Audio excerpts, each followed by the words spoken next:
This is NASA Television.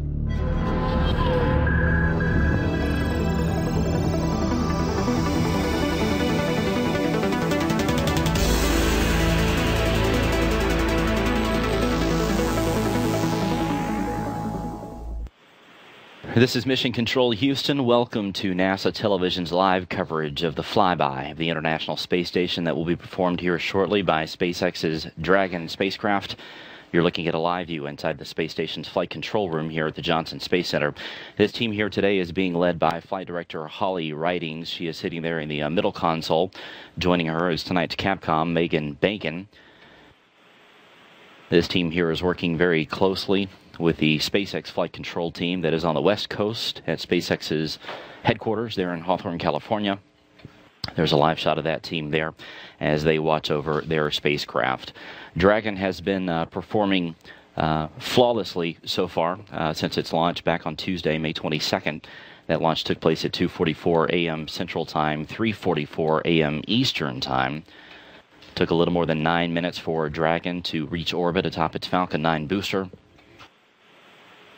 Once it was there, Dragon went through a series of checkouts, the first of which was the deployment of the solar arrays. That is the first time that that has happened in space, and everything went according to plan. The flight controllers there in Hawthorne watched very carefully also for a major test that happened soon after that, which was the opening of the guidance and navigation control bay doors. This is a large door that gets latched back that exposes Dragon star trackers, as well as the grapple fixture. This is the fixture on the outside of Dragon that the station's robotic arm will be used to grapple onto. Obviously, that is very important to this mission, as it will play a key part tomorrow, as Dragon hopefully is able to rendezvous in berth with the orbiting laboratory.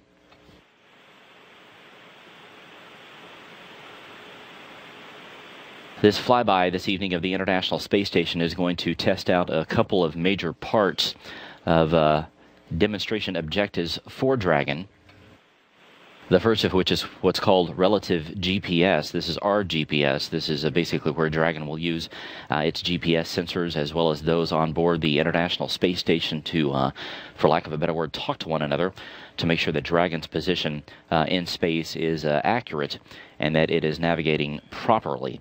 The second major portion of the tests this morning will also be the ability of Dragon to communicate with the International Space Station. The crew of Expedition 31 on board the station is going to be watching very carefully.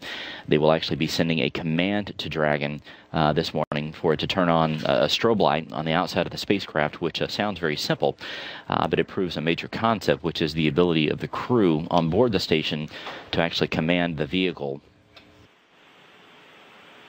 The burn times for tonight that will set Dragon on a course for the International Space Station have been adjusted slightly. They're about an hour later than what was previously planned before the mission. Right now we are about an hour and 25 minutes away from the first of these major burns. This is what you will hear on the voice loops referred to as the HA2 burn. This is the height adjust burn that will take Dragon from its current course down below the station up to a point where it will fly under the station at a distance of about 2.5 kilometers or 1.6 miles. So once again, that HA2 burn, which will occur, if you look at the green line on the bottom of the screen, that HA2 burn would be the dot that would begin that sort of curve that would take it up to that straight line that's directly below the station. There's also another burn called a CE2 burn, a co-elliptic burn, that will occur about 2 hours and 9 minutes from now, or at 3:43 a.m. Central Time. So once again, the HA2 burn, which will be the first of these two major burns, will occur at 2:58, some 1 hour 24 minutes from now. The CE2 burn will occur at 3:43, or a little more than 2 hours and 9 minutes.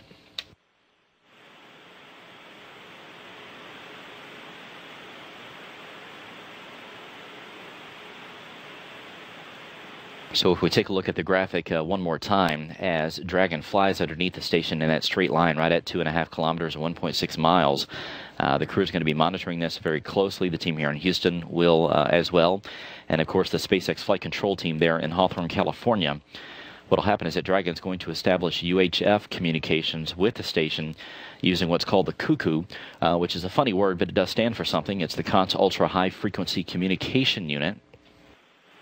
This is basically a box that is on board the International Space Station. You're seeing it there. That allows the station to talk to Dragon. The crew also has a box that they can monitor and communicate with Dragon as well, called the CCP, which is the Crew Commanding Panel. So Dragon will perform its test of its relative GPS system, as we talked about. And then the crew will use that CCP box to interact with Dragon as they monitor the flyender, and they'll send that command to turn on its strobe light. As we mentioned, the ability for the crew to command Dragon is incredibly important. It is part of the go, no-go for the rest of this mission. And that will come into play tomorrow morning early as Dragon performs a series of maneuvers directly below the station at about 250 meters. Those are sort of the final checkouts that Dragon will do as it continues to close in on the station. Dragon tomorrow morning will be demonstrating its abort capability as it begins a series of up and down maneuvers there.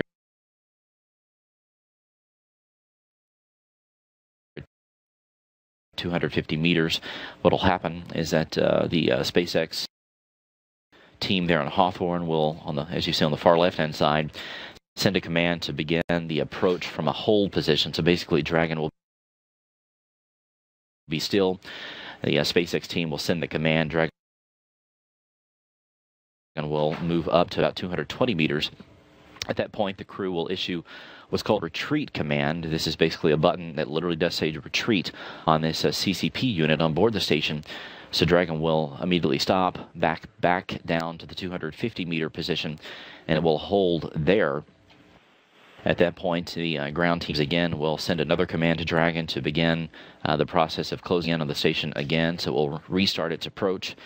The crew at that point will issue a hold command, which is different from retreat. It will basically make Dragon just stay still there at the 220 meter mark. And once all that checks out, the team here in Houston will give a go, no-go for the close approach, and that will take Dragon on in.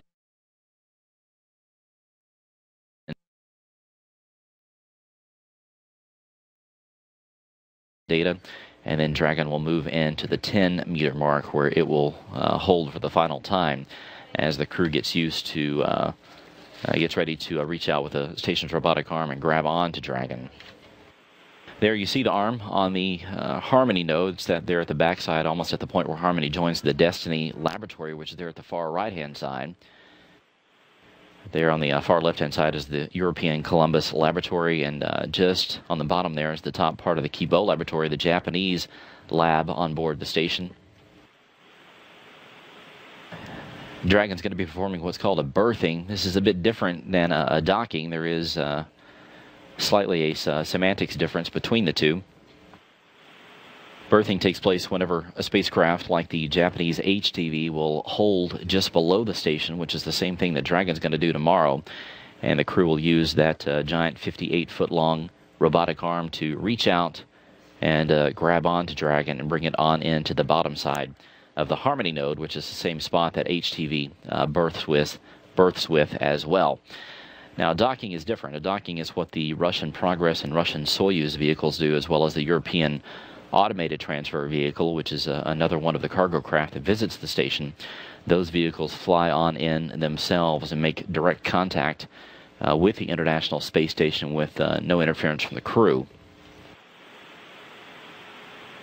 In preparation for this berthing by Dragon, the crew's been doing some onboard training using some station laptops to go through some refresher courses to make sure that they are practiced and are ready for tomorrow's activities. Everything has been checked out with the station's arm. It is all set to support tomorrow's activities as well.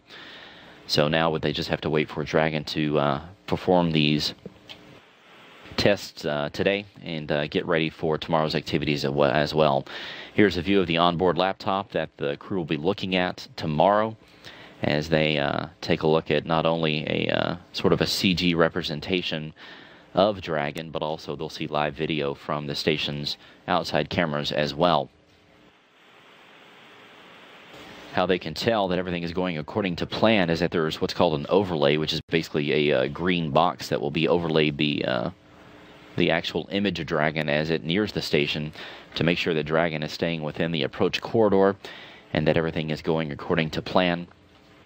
And then there's a target there, as you see at the top right-hand side. as the station's crew will use that arm to move in toward the grapple fixture. Once the crew gets close to that grapple fixture, they will get a signal with that laptop telling them that they are go to latch on to Dragon. The way the arm works is that there's a series of snares. There's 3 different basically wire snares on the end of the station's arm that are basically loose, and then once they get over the top of that grapple fixture, those snares are commanded to tighten up, and that actually is what forms the bond between the station's arm and the spacecraft itself.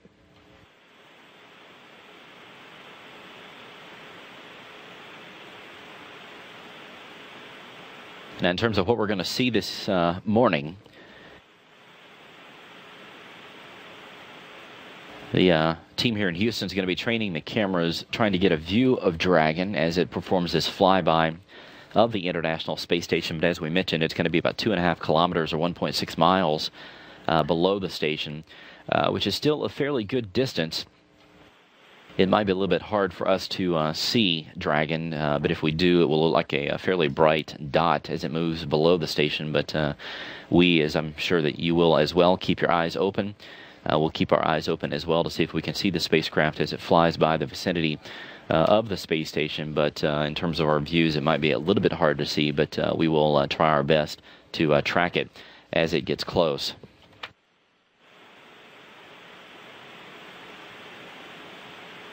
Right now, the space station is just to the south of Australia, about to start a northeasterly turn over the Pacific Ocean. It'll be heading over parts of North America, including Mexico, the Gulf of Mexico, on up the eastern seaboard before crossing out over the Atlantic Ocean. If you look on the map there, you can see that there is already an icon of Dragon. It is getting closer to the vicinity and the neighborhood of the International Space Station. We are just standing by for the first of these 2 important burns this evening that will bring Dragon even closer to the International Space Station. That first burn is going to be height adjust number 2. You'll hear it called HA2. That is now 1 hour 16 minutes from now. The second burn is going to be the co-elliptic burn, or CE2 burn. That will occur a little more than 2 hours and 1 minute from now.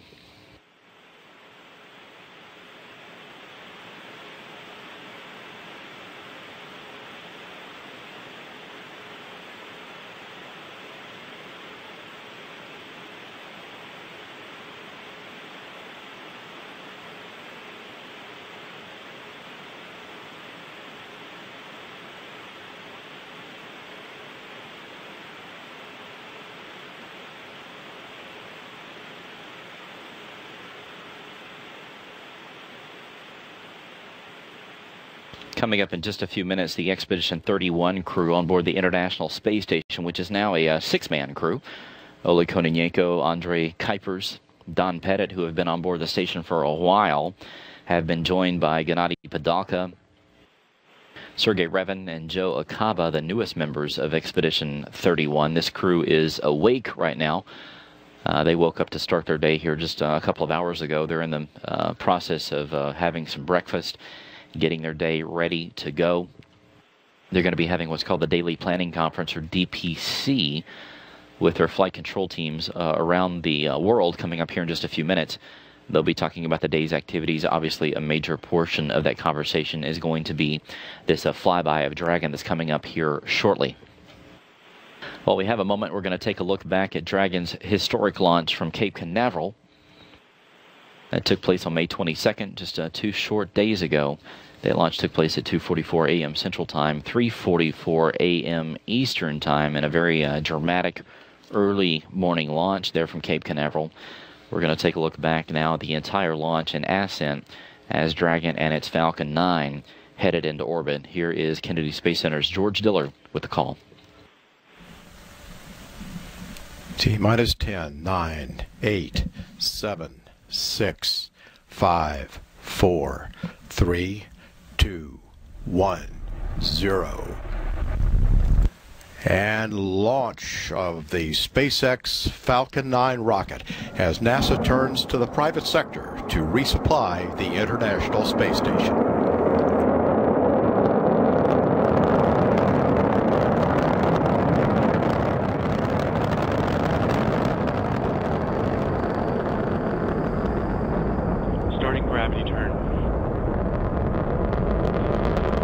First stage engines at full power, looking good.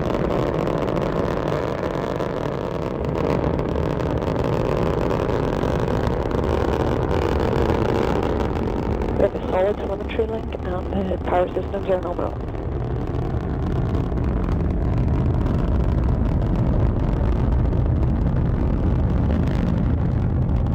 First stage propellant utilization is active. Vehicle's on a nominal trajectory. Altitude 5.3 kilometers, velocity 225 meters per second, and downrange distance of 0.6 of a kilometer.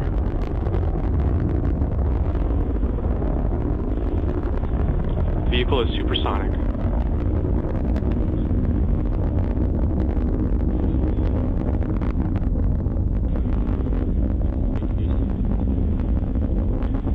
Vehicle has reached maximum aerodynamic pressure.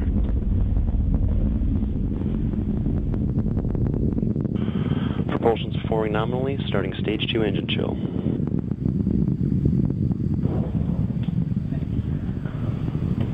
We have a solid RF link and power systems are nominal.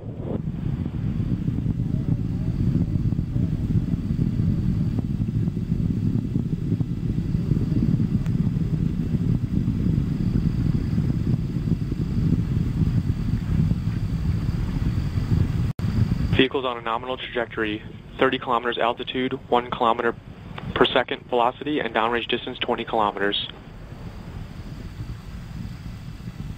Dragon power systems are nominal.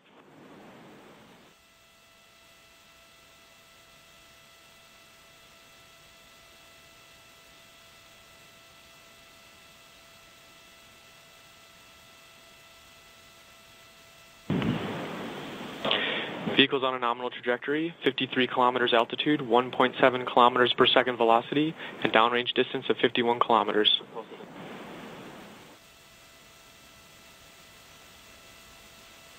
Approaching MECO 1.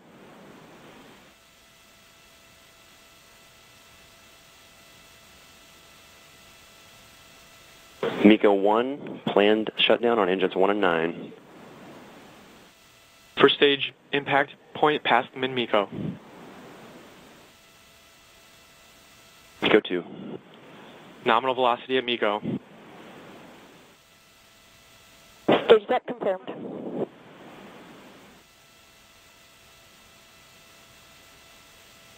And back ignition confirmed.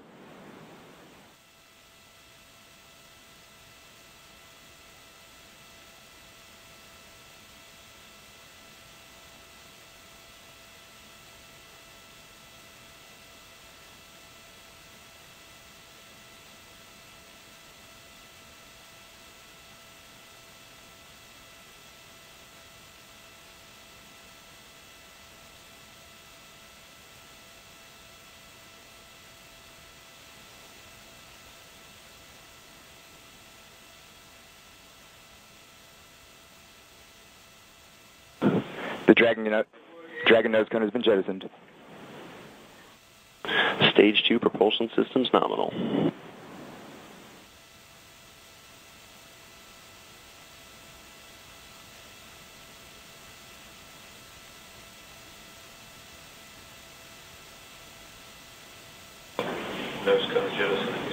Vehicle remains on a nominal trajectory, 176 kilometers altitude, velocity of 3 kilometers per second, downrange distance 320 kilometers. And power systems are nominal and we still have a solid telemetry link. OSM, this LC, please move to net A. Stage 2 propellant utilization is active.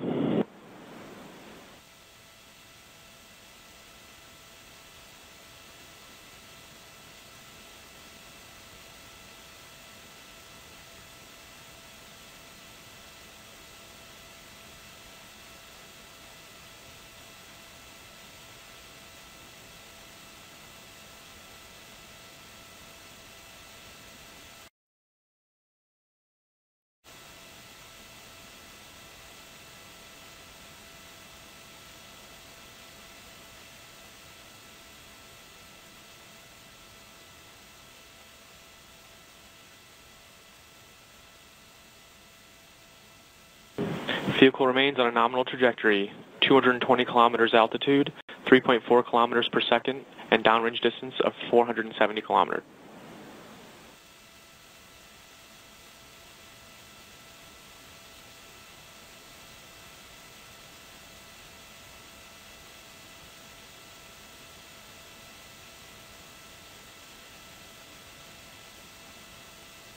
Second stage propulsion performing as expected.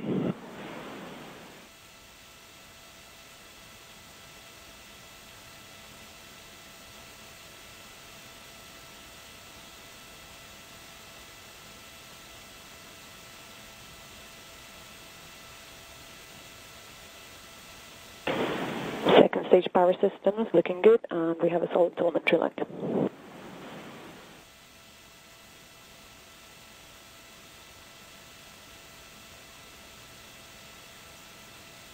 Vehicle remains on a nominal trajectory, 269 kilometers in altitude, velocity of 4 kilometers per second, and a downrange distance of 712 kilometers.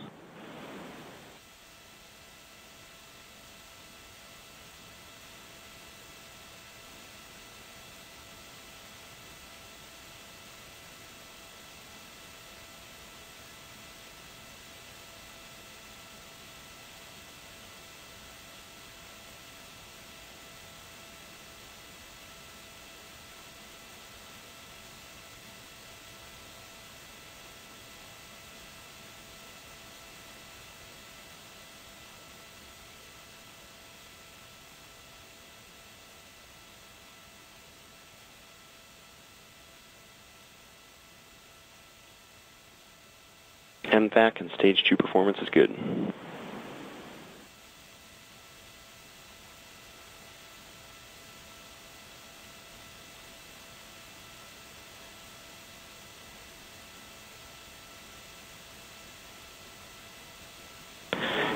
Vehicle remains on a nominal trajectory, 300 kilometers in altitude, velocity of 5 kilometers per second, and downrange distance of 1,000 kilometers.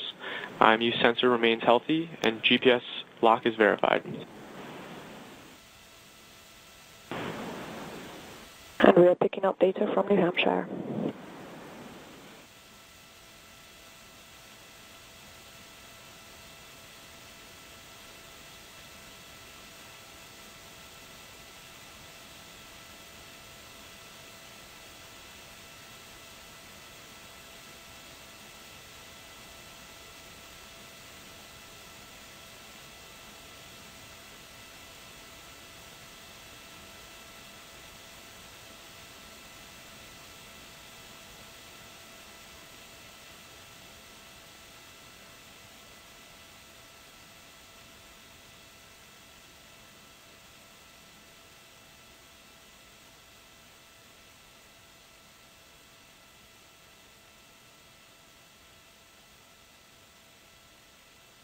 Vehicles in terminal guidance.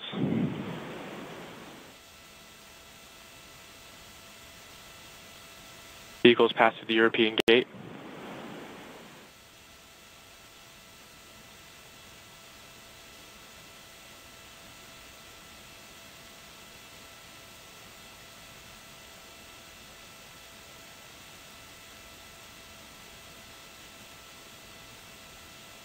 FTS is saved.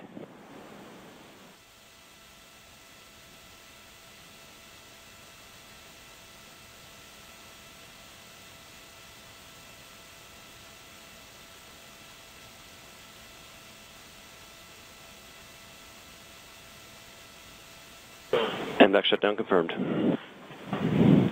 Falcon 9 and Dragon are in orbit. Dragon is in separation state. Wait.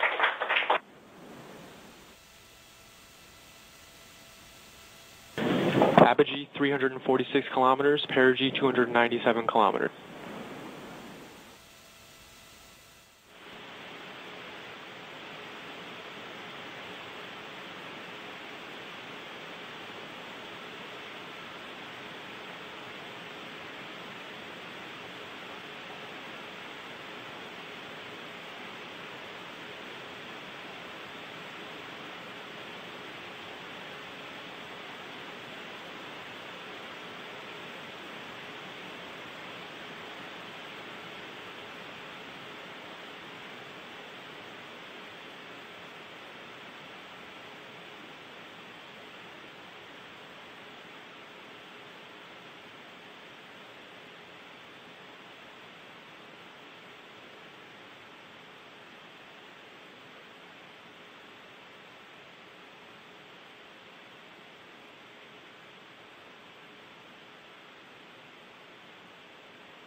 This is Mission Control Houston, back now with a live view inside the SpaceX flight control room there at Hawthorne, California. That team there taking a look at their Dragon spacecraft as it continues to close in on the International Space Station, just to take a look at the timeline for this morning's activities as Dragon gets ready to perform this flyby.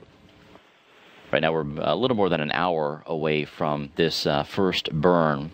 It's called a height adjust burn that will take Dragon from its current path several kilometers down below the station up to a point right at 2.5 kilometers, which is where you see that green line down below the station sort of flatten out. That is where Dragon will perform this fly under of the space station. There's a second burn called the CE2 burn, or co-elliptic burn, that will take place 1 hour 47 minutes from now. So the first burn, that HA2 burn, which on this diagram, if you take a look where the green line comes in and then curves upward to that 2.5 kilometer line, the HA2 burn, this first burn, that's a little more than an hour from now, that will take place at 2:58 a.m. Central Time. That is the start of that curve. This graphic doesn't have the dots on it where the burns are. The second burn, the CE2 burn, which will take place at 3:43 a.m. Central Time, is at the very top of that line. That's where the actual 2.5 kilometers starts, and Dragon continues on its path directly below the station. So once those two burns happen, Dragon will be doing the flyby over the orbiting complex. There's two different tests that it will conduct. The first is called an RGPS demo, or relative GPS demonstration. This is where Dragon will use its onboard GPS sensors as well as data from the station's GPS for the two spacecraft to find out where they are in relation to each other. This is a follow-up to a demonstration that was done at the beginning of Dragon's flight, which is called the AGPS, or Absolute GPS test.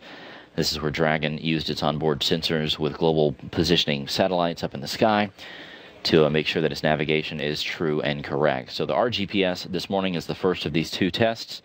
The second one will be the commanding from the space station itself. Commanding will use the COTS UHF communications unit, or the CUCU, that is on board Dragon. There's also a unit on board the station that is the crew commanding panel.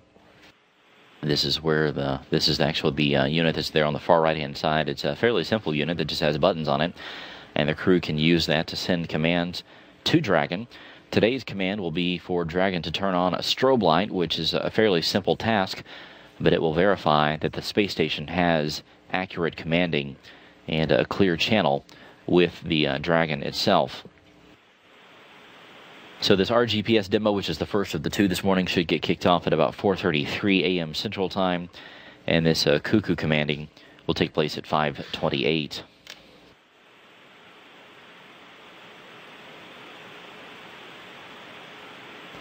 Coming up in here in just a couple of minutes, the Expedition 31 crew will conduct their daily planning conference. They have one of these in the morning, one of these in the evening.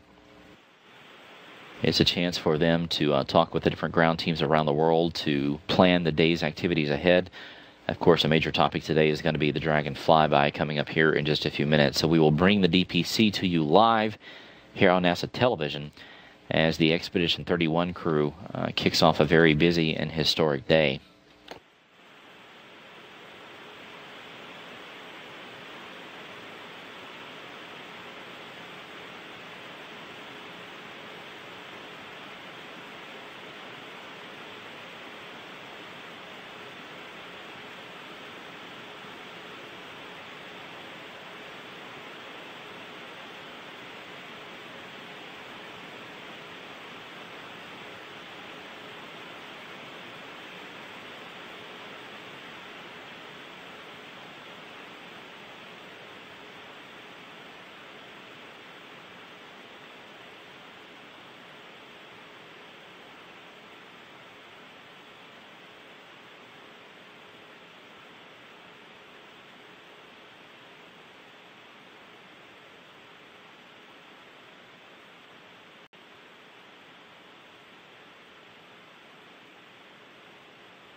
This is a look at what's coming up tomorrow morning, assuming everything goes well. Today there's a series of height adjustment burns once again as Dragon closes in from the 10-kilometer mark up to 2.5 kilometers, which is the point that it will be at today.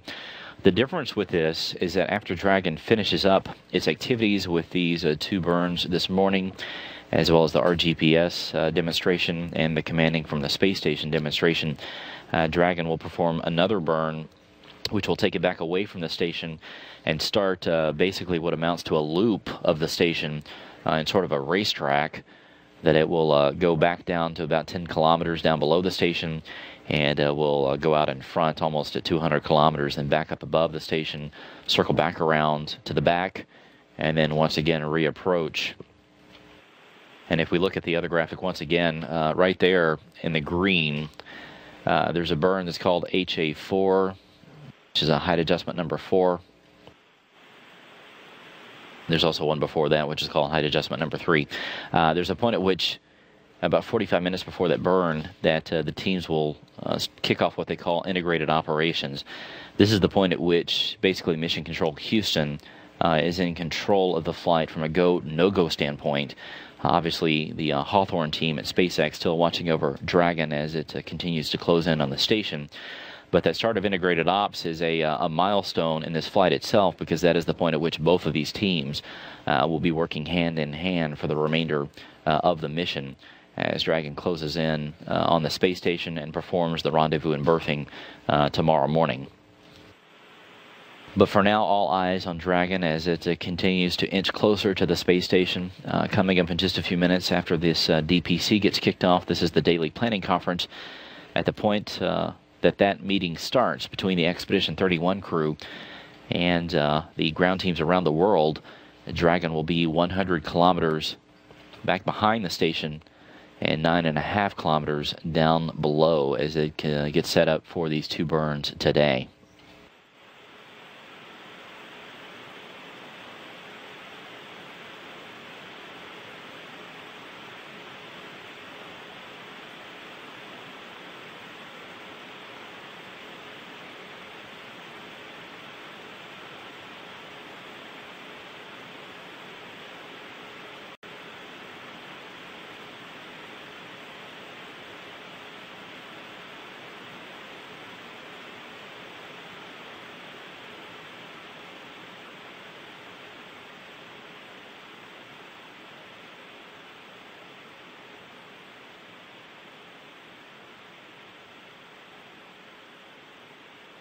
Both the space station and Dragon are currently over the Pacific Ocean.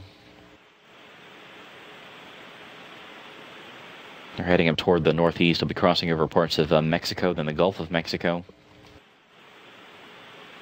While we were showing you the replay of the launch of Dragon with its Falcon 9 rocket just a few minutes ago, the Dragon was passing in the vicinity of one of SpaceX's ground stations there in Australia.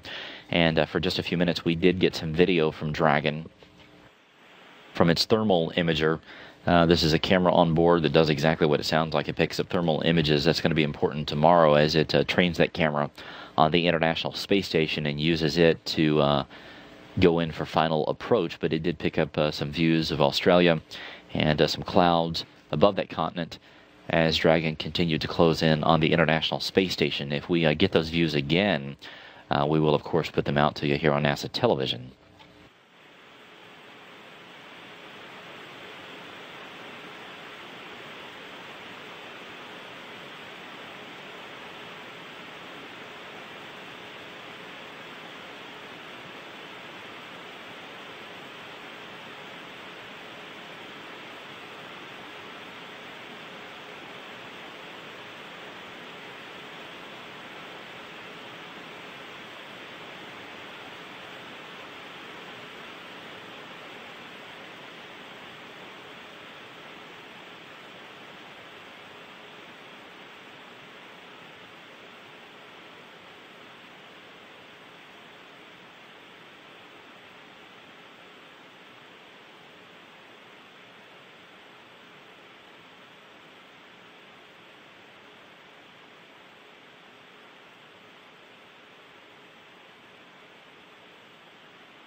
This is Mission Control Houston, a live view there of the U.S. section of the International Space Station. It's a good view of the Japanese Kibo laboratory there. One of the bigger modules on board with its logistics module there. What looks like on the bottom of it, but this view is a little bit misleading. This camera view is actually upside down. You can also see the Kibo Laboratories robotic arm there with its external pallet where all of its different experiments are. On the far left-hand side is the station's robotic arm. It is currently mounted on the Harmony node. Harmony sits there in between the Kibo Laboratory and the European Columbus Laboratory. That arm is currently mounted on what's called a PDGF, or Payload and Data Grapple Fixture. And that is where it will remain until these activities with the Dragon spacecraft are over. But as you can see, the bottom side there of Harmony, eagerly awaiting the arrival of Dragon. That is where Dragon will be installed coming up tomorrow, assuming everything today and early tomorrow goes according to plan.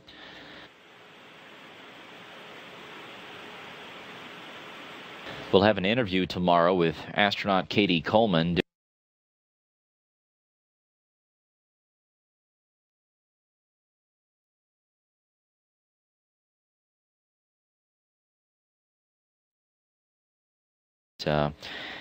Katie's experience with HTV and its arrival at the space station is appropriate because HTV flies a similar path that Dragon's going to, and Katie will have some thoughts and reflections back on what it's like to greet one of these cargo spacecraft and how the crew interacts with it and brings it into the space station for installation.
The team here in Houston getting set up to give the go, no-go for the first of these two burns this morning. Again, this is called the HA2, the height adjustment burn. It's coming up in about 45 minutes. While Holly Ridings and her team get ready for that, the SpaceX team in Hawthorne, California, currently going through their go, no-go for this first of this morning's burn.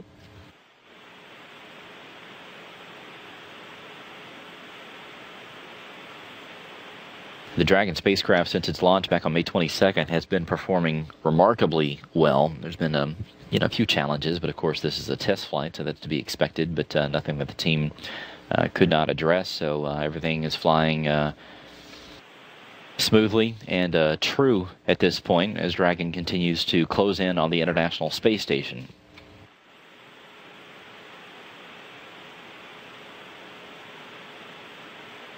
If we take a look at the on-screen graphic again, that shows you sort of the flight path for today, gives you a better understanding of what Dragon's about to do. Right now, if you look at the green line just to the left of that red arrow, You see the squiggly green line. That's basically what Dragon has been doing for the past 2 days as it phased. This is the same thing that all spacecraft do. The Space Shuttle did this. The Soyuz does it. After these spacecraft reach a preliminary orbit, they continue to fine-tune that orbit as they set a course for the space station's orbit. And they phase toward it during the first and second day of the flight. Now that Dragon has done that, it is there just to the left of that red arrow, basically about 9.5 kilometers to 10 kilometers down below the station, and continuing to close in. So if you can imagine it sort of heading to the left, even though that's really not what it's doing. It's really coming in from behind the station, but on this graphic it would be moving to the left. This HA2 burn would set it on that sort of curve to the left that would take it up to the 2.5 kilometer mark. The CE2 burn, which is the co-elliptic burn, will take place an hour and 28 minutes from now. That is what will set Dragon on this flyby course there at 2.5 kilometers. Holly Riding's now doing her go, no-go poll for this first burn. The HA2 burn will stand by for the results of that.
The flight director here, Holly Ridings, has just finished up her go, no-go poll for this height adjustment 2 burn, coming up in 41 minutes and 50 seconds.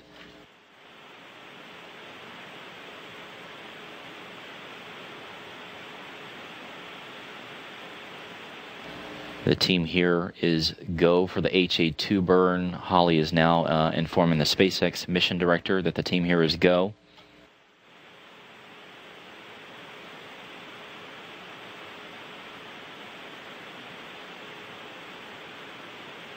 We should get a report from SpaceX that team is go here shortly as well.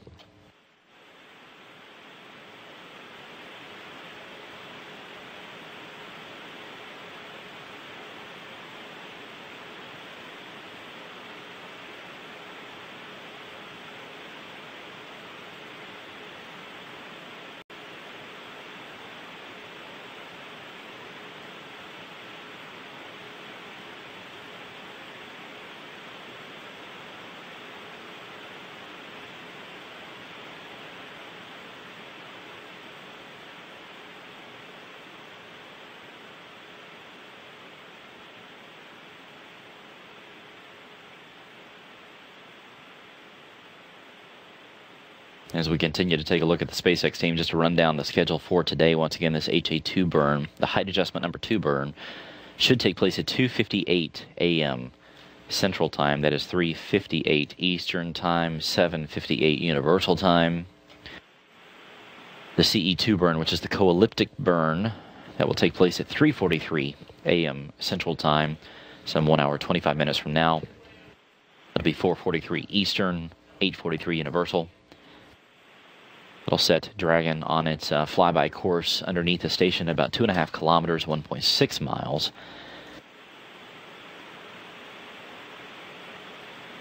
The COTS UHF Communication Unit, or CUCU, will establish a link at 4:28 a.m. Central Time, 5:28 a.m. Eastern. That's 9:28 Universal. And then at 4:33 a.m. Central, 5:33 a.m. Eastern, 9:33 UTC time, that is when Dragon will perform its what is known as the RGPS demonstration, the relative GPS demonstration. Once again, this is where Dragon will use its onboard GPS sensors combined with data from the International Space Station's GPS units to make sure that its navigation is true and correct. And then that CUCU unit, as it is called, will be tested out at 5:28 a.m. Eastern, Central, 6:28 a.m. Eastern, 10:28 a.m. Universal Time. You're seeing an actual picture there of the CUCU unit on board the International Space Station. It is in one of the racks inside the Destiny laboratory. On the far right-hand side, you see a picture of a small black box. This is a CCP unit, the crew command panel. This has a simple series of buttons that the crew will use to command Dragon to turn on a strobe light, which, as we talked about, is a simple thing, but it will verify a very important part of this mission, which is that the crew has the ability to communicate with Dragon and to send commands to it. So they will check that out coming up later on this morning.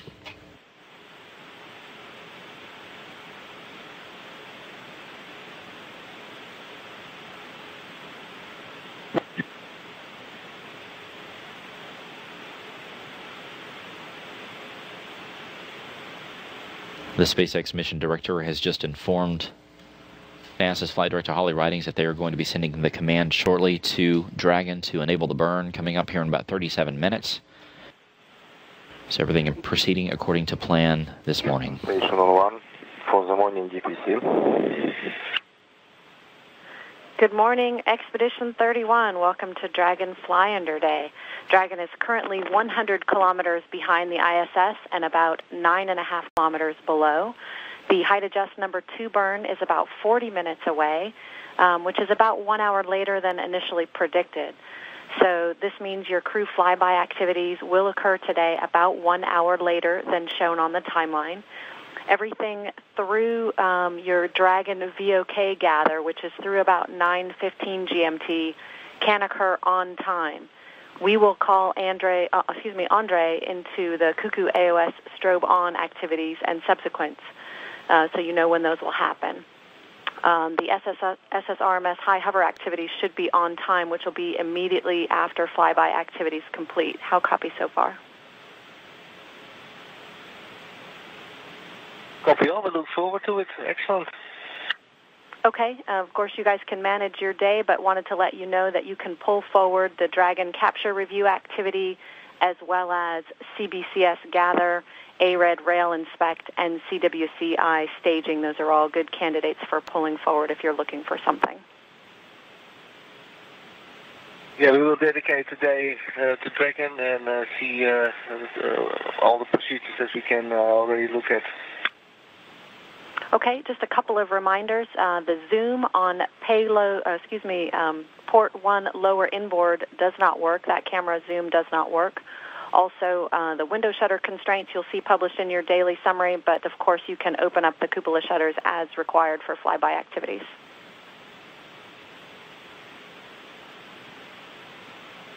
Copy that. A couple of computer-related items. We see the SM PCS is disconnected. We'd like you to check on that for us and reconnect, and if it's non-responsive, you can do a hard reboot. Okay, good. Also, Andre, overnight it looked like you were logged into your Outlook on SSC 20. If you've already logged out of that, we'd like to ask you to open Outlook and then close it, and we'll do a quick mail sync for you when that's complete. It will be great, yeah. I thought I closed it. There was nothing on the screen, but somehow it didn't work, so I saw that I missed 2 mail syncs. It would be great if you can do one. Thanks. Okay, and if you can open and close Outlook for us then on that SSC, let us know when that's done and we'll run the mail sync. That's what I did this morning, but I can do it again if needed. Okay, we'll go check it. It is closed. Okay, thanks. Last one for you, Andre. Can you did you do the CWC audit, and do you have any results from us from yesterday? There was not much to do because there were not any changes to the last one, so no input. Okay, we copy no changes, and Eclipse reports that's what was expected, so that's great. Any questions or comments for us this morning?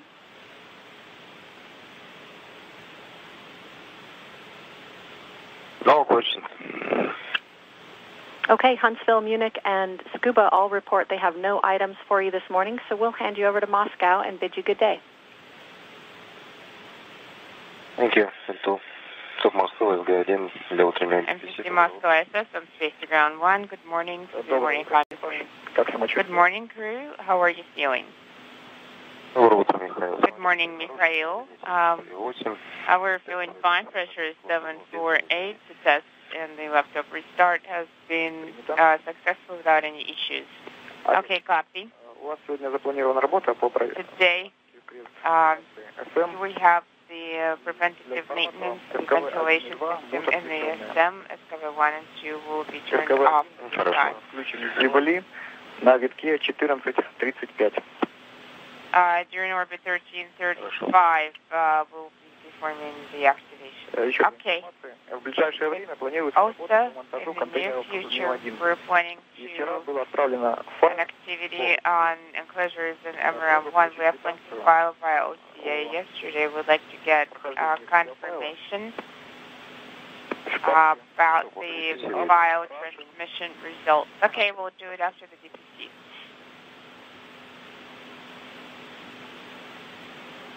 Еще у нас информация. We also have some information via SOS maintenance, which will call us переговоров для специалистами. to talk with the specialist. Okay. And who has such maintenance scheduled for today? У вас. You do. У Олега. Oleg does. Еще информация. Вот, у Сергея хотели получить. Also, we wanted to get confirmation from Sergey. Просьба уточнить место хранения укладки взаимодействия 15. Wanted to get information about the storage location of взаимодействие interaction 15 kit. Where it's in his cabin, and mine is in the cabin as well. Did you copy? В каюте, да? Хорошо. Okay, copy. In the cabin. Okay, fine. Да, у каждого в своей каюте. Yes. У меня в каюте, да. Yes, each has the Принято, спасибо. storage in the cabin. Okay, copy. Thank you. У нас информации больше нет. Есть какая-то информация для нас? Okay, we don't have any more information. Do you have any information for us? Выйдем на вас. Well, not at the moment. We're going to call you after the DPC. Okay, copy. We're waiting. Ну, все. Okay, and that's it.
This is Mission Control Houston. Just a few minutes ago, you heard the daily planning conference, or the DPC, that the crew just conducted with the ground team here in Houston and the Russian Mission Control Center just outside of Moscow. Everything on board the station in terms of the crew's timeline is all set for today's flyby. They did notify the crew that the timeline is about an hour later today than what had been planned before the mission. But this first of the two major burns today, this height adjustment 2 burn, is coming up a little bit less than 29 minutes from now at 2:58 a.m. Central Time, 3:58 a.m. Eastern Time. Plug in from Russian side and switch on PCS.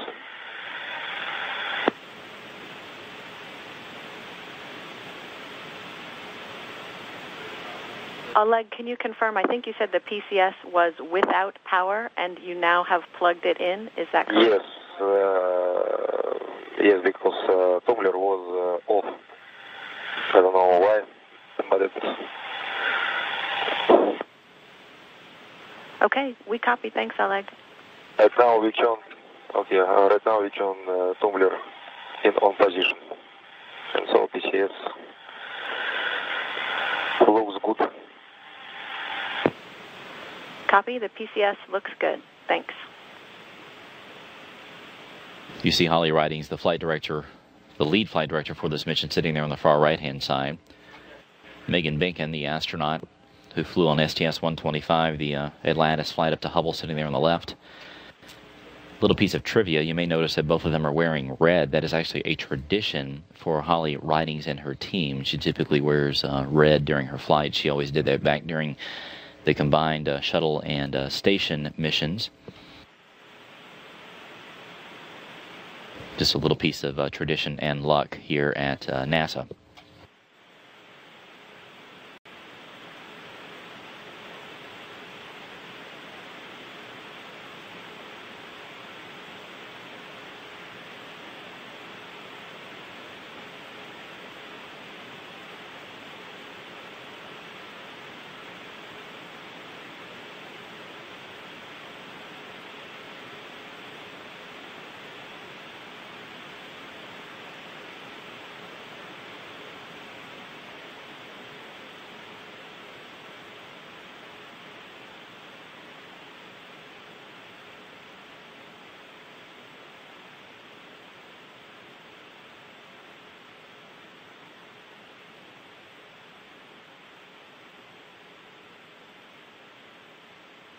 Moscow is good, yeah. Moscow station is G1. Включаем. Go ahead. Миш, во второй половине дня. No, in the second half of the day, we heard the knocking noise in the mid-computer. It sounds like something got into the fan, and closer to the evening, the computer turned itself off, and there was a message, fan failure. We found computer with the barcode clock, with a certain barcode, and we had to copy all the data. And now everything from our med is on that computer, and I believe that the previous one is in a heart failure. Okay, copy.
Moscow Station SG-1. Отвечаем. Go ahead. И старая разлина находится на The old что с ним делать? met. Включение, но дается. We now need the recommendation for our location. Now when we try to start it again, it just gives the message fan failed and... This is Mission Control Houston. The we copy part of the crew of Expedition 31, they're having a conversation with their Russian flight controllers about restarting one of the onboard laptops on board the station. This team here in Houston still standing by for this burn coming up in about 23 minutes. This will be the first major activity for Dragon today. Dragon has been very busy with itself over the last 2 days after launching back on May 22nd. Yesterday it had 3 different rendezvous burns. The first one was the HA1 burn. This is the height adjustment number 1 burn that was done. It was a 5.4 meter per second burn. There was also a CE1, co-elliptic burn number 1, that was 5.9 meters per second. And then there was an out-of-plane burn that was done that was 0.3 meters per second. Those were all completed.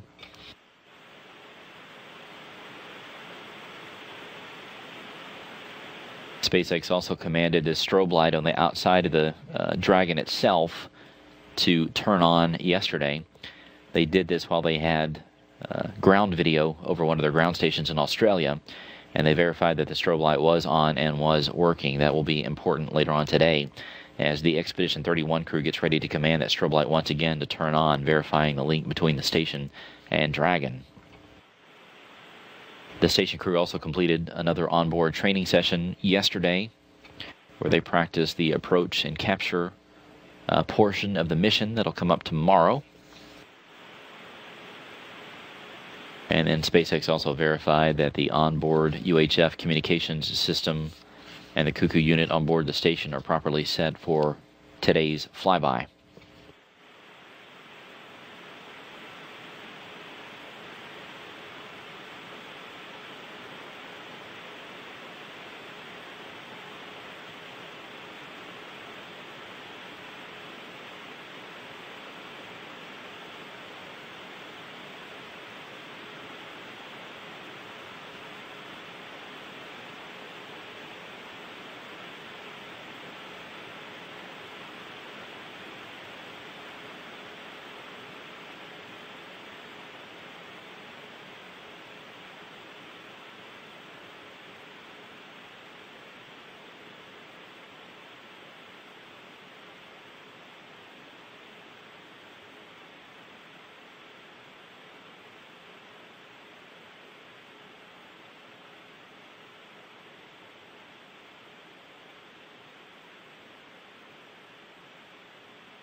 This is Mission Control Houston. This team here continues to watch over Dragon. We're getting close to this burn coming up in about 18 minutes. It'll take place at 2:58 a.m. Central Time, 3:58 a.m. Eastern. As of a few minutes ago, Dragon was closing in on the station. It was 100 kilometers back behind and 9.5 kilometers below. The two spacecraft are currently over Europe, about to make a southeastern swing over parts of Asia, then out over the Indian Ocean, and then to the south of Australia once again.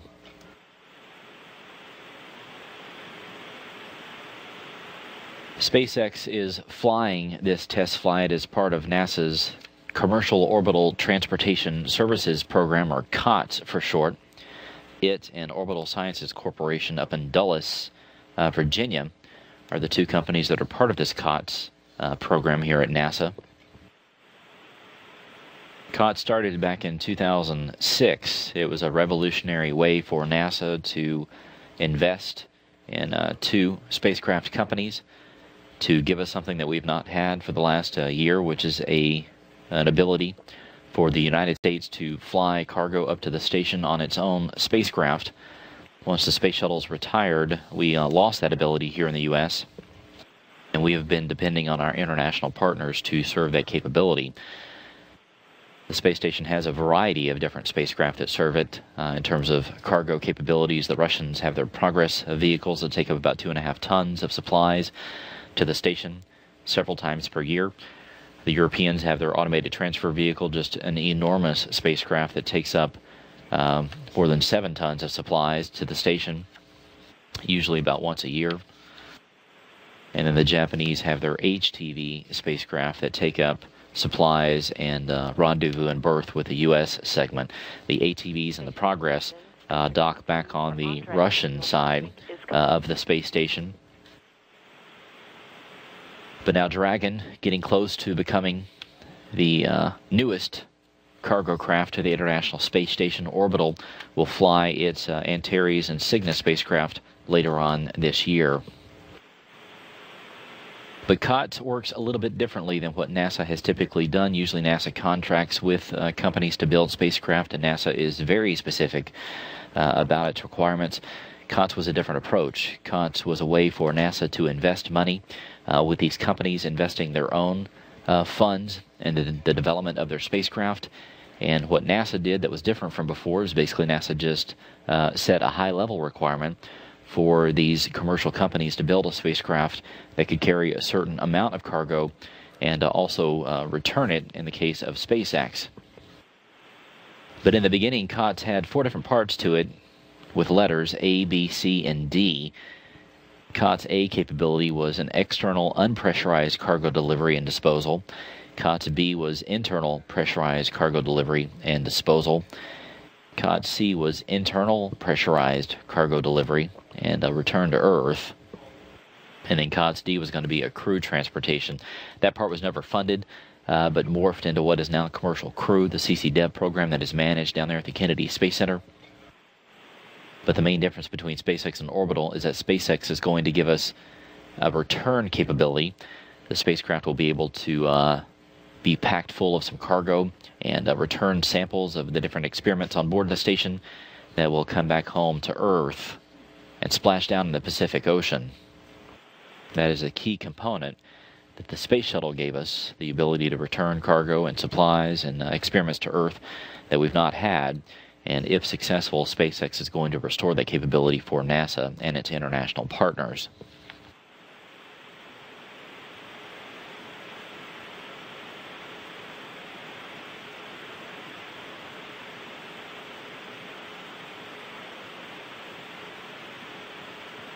The hope for SpaceX and Orbital is that NASA is able to turn over this cargo delivery to these two private companies, while NASA turns its attention to exploring beyond low Earth orbit, which is something the agency has not done in more than 30 years.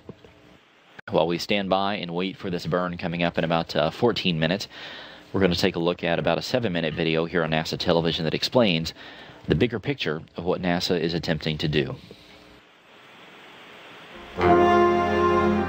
A half-century since it launched the first American to orbit, NASA has begun a new era of space exploration. With the International Space Station established as a permanent human outpost in low Earth orbit, NASA has embarked on two parallel paths of future spaceflight. Both are complementary, and both are revolutionary. On one path, NASA is fostering American private industry to develop commercially available flights to orbit for cargo and eventually people. On the other path, NASA is focusing its expertise to build new spacecraft and rockets to take America to deep space, farther than we've ever been before. Two pathways to two frontiers. One maintains and expands our foothold in familiar territory. The other extends our reach into the unknown.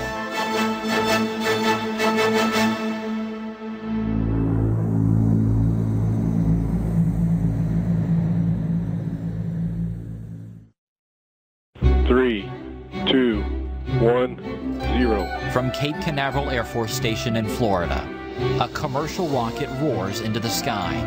It's the first of a new generation of commercial launch systems. Its flight is made possible largely because, for decades, NASA has opened the borders of space. Whether it's building and launching spacecraft, taking humans to the moon, or making Earth orbit a place for everyday work, NASA's experience is America's experience. The technologies from those achievements helped build our nation's aerospace industry. With those missions, NASA poured the foundation of United States human spaceflight.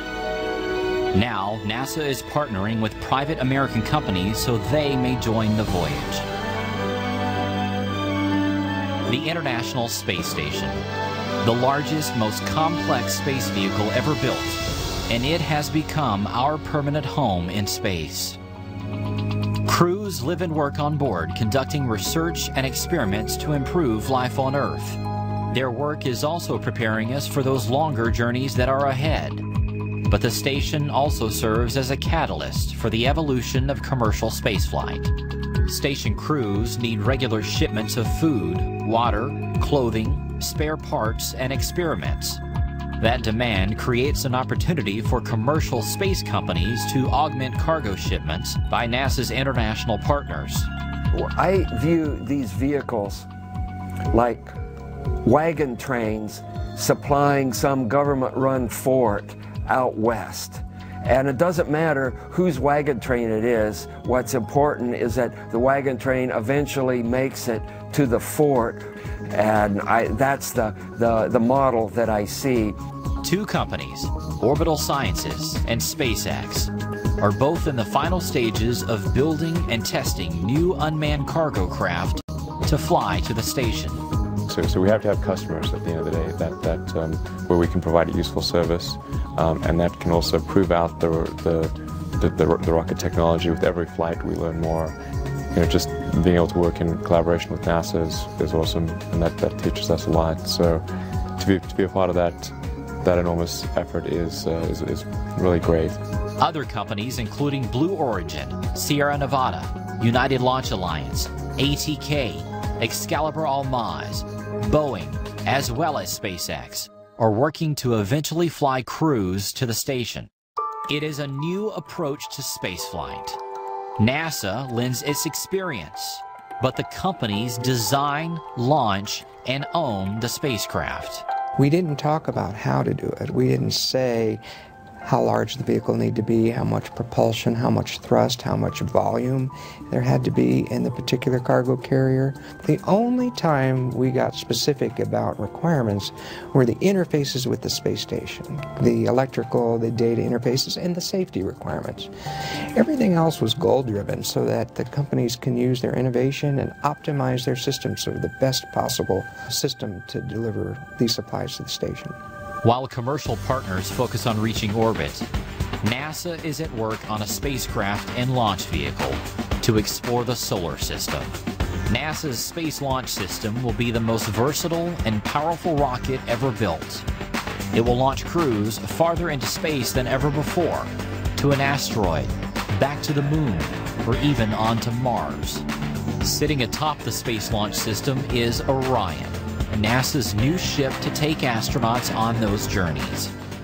So Orion is really an exploration spacecraft. It's the vehicle that will house the crew when we do those exploration missions. It provides the life support, the power, stowage for their food. It also then provides the propulsion and the other systems that allow us to go to those far-reaching, distant places. Work is well underway on Orion. Hardware is being built from coast to coast. Testing, checks, and reviews all march toward a first unmanned test flight in 2014. Orion will fly 10 times farther from the Earth than the space station.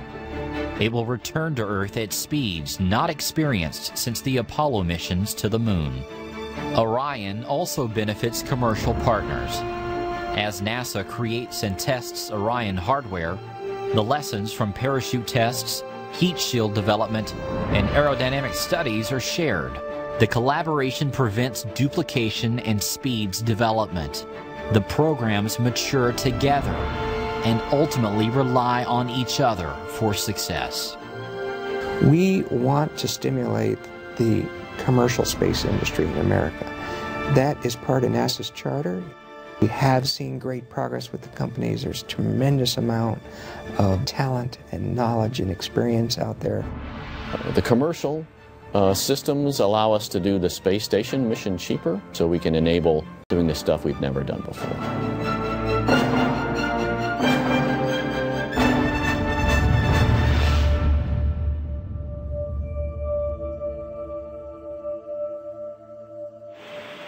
This is Mission Control Houston. That's a look at NASA's current activities. This SpaceX flight is a major portion of that as the Commercial Orbital Transportation Services gets ready to finish up a major milestone with space exploration technologies. At this point, we're about 4 minutes and 42 seconds away from this first major burn today that Dragon is going to be conducting.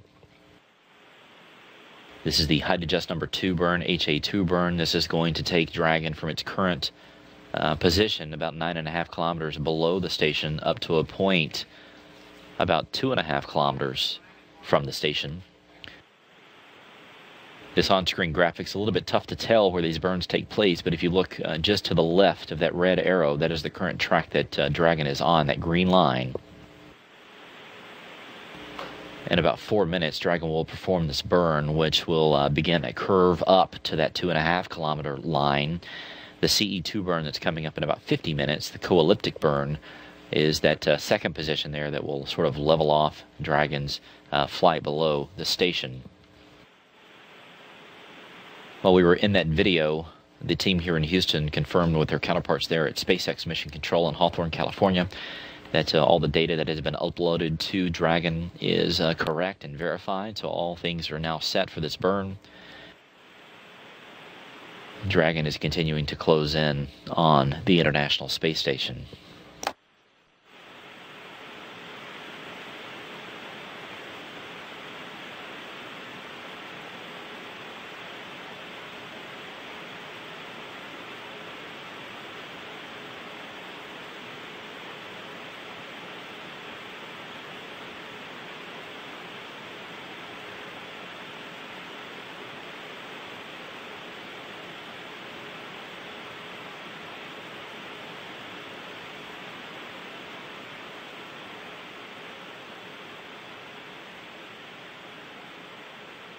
Now just under 3 minutes from this HA2 burn. As we mentioned, it will take Dragon from position 9.5 kilometers below the station up to about 2.5 kilometers. Dragon is still back behind the station. This HA2 burn is going to be conducted at a distance of about 60 kilometers from the back end of the orbiting complex. The CE2 burn, the co-elliptic burn, is going to be done at a distance of about 40 kilometers back behind the station, but it'll be 2.5 kilometers down below from point to point.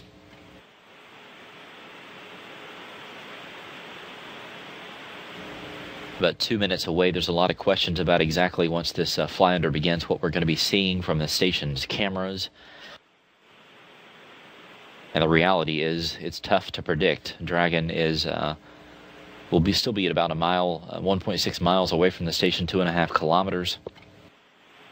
There's a chance we could see it as a small white dot as it continues to fly underneath the station, but it still may be tough to see just depending on the lighting conditions. But the station's cameras will be trained on it, looking for it.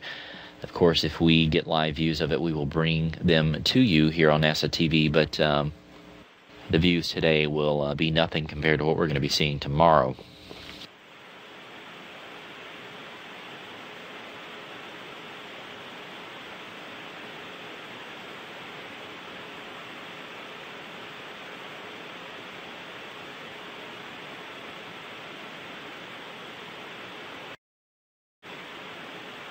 We're now 1 minute to Dragon's burn. This HA2 burn will take place at 2:58 a.m. Central Time. The next burn will be the CE2 burn, the co-elliptic number 2 burn. That will take place at 3:43 a.m. Central Time, 4:43 a.m. Eastern.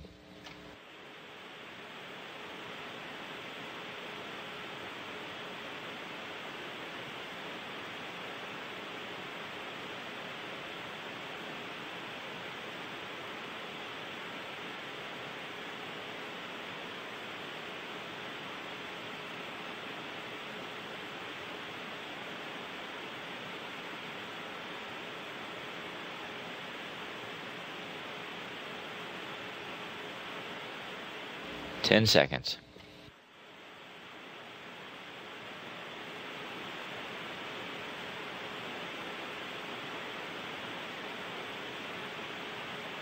Dragon's engines are burning, the team confirms.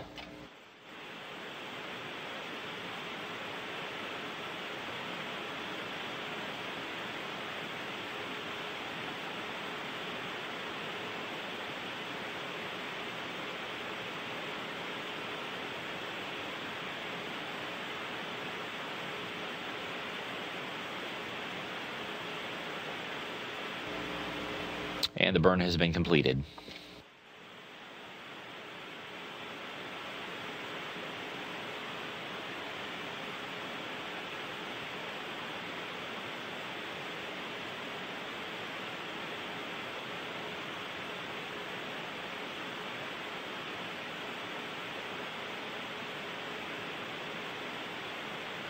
So once again, the height adjustment number 2 burn completed at 2:58 a.m. Central Time, 3:58 a.m. Eastern Time. It lasted for just a few seconds, but the team there at SpaceX confirming that Dragon's trajectory looks good and is right along the line. The next major burn will be the CE2 burn coming up in 45 minutes.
So at this point, Dragon is about 60 kilometers back behind the station. It's down below it at about 9.5 kilometers. That distance now being closed. Dragon will head up to about the 2.5 kilometer mark And then once it is right at 2.5 kilometers below and 40 kilometers back behind the station, it will conduct what is called the CE2 burn, the co-elliptic burn. And that'll be the second of the 2 burns that will take place today. Once again, if you look at this graphic, the CE2 burn will take place right where that green line levels off there at the 2.5 kilometer mark. And that will begin today's fly under activities. Once that takes place, beginning at about 4:33 a.m. Central Time, 5:33 a.m. Eastern Time, that is when Dragon will perform its relative GPS demonstration maneuver, basically testing out the GPS units on board Dragon with those of the ones on board the station, making sure that the two are agreeing with one another and that Dragon's navigation is true and solid. After that, at about 5:28 a.m. Central Time or 6:28 a.m. Eastern Time, that is when Dragon will test out its COTS UHF communication unit, the CUCU as it's called. That is a unit on board the International Space Station that allows the station to communicate with Dragon. The black box you see there on the right-hand side is the Crew Command Panel, or the CCP.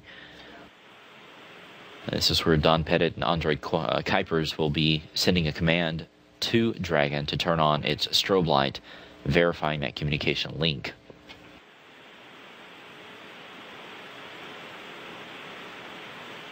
As we were talking about a few minutes ago and you saw in the video, SpaceX as well as Orbital Sciences Corporation are both part of NASA's Commercial Orbital Transportation Services program, or COTS for short.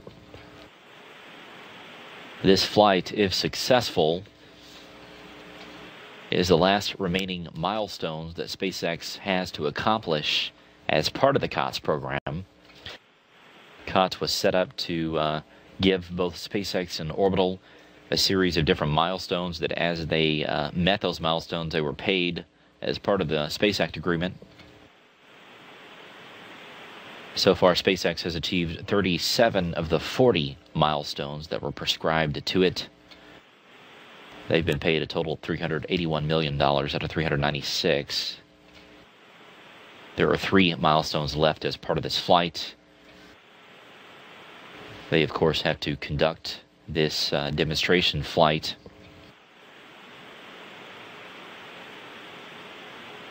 This flight was originally intended to be split into 2, so it's called Demo Flight 2 and Demo Flight 3.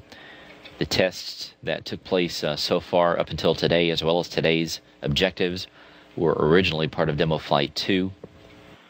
The rendezvous and berthing and all those associated maneuvers and tests that will take place tomorrow were part of Demo Flight 3. So the milestones for Demo Flight 2 are milestone number 38 out of 40. Demo Flight 3 would be milestone number 39 out of 40. And then they are due to conduct a readiness review, which will technically take place after this mission, and that will be the final milestone for SpaceX. Orbital has done 24 out of 29 milestones.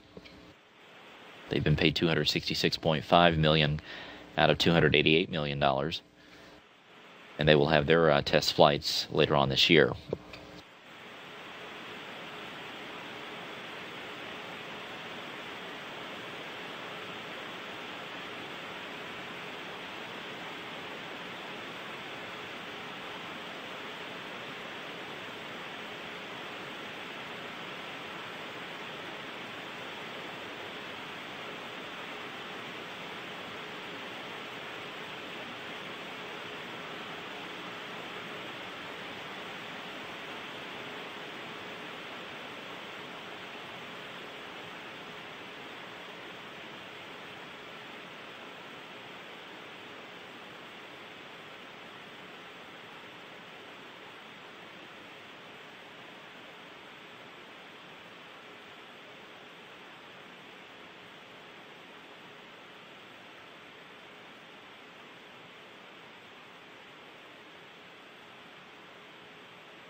Москва, экипаж МКС в канале СГ-1, пользователь инженер 2.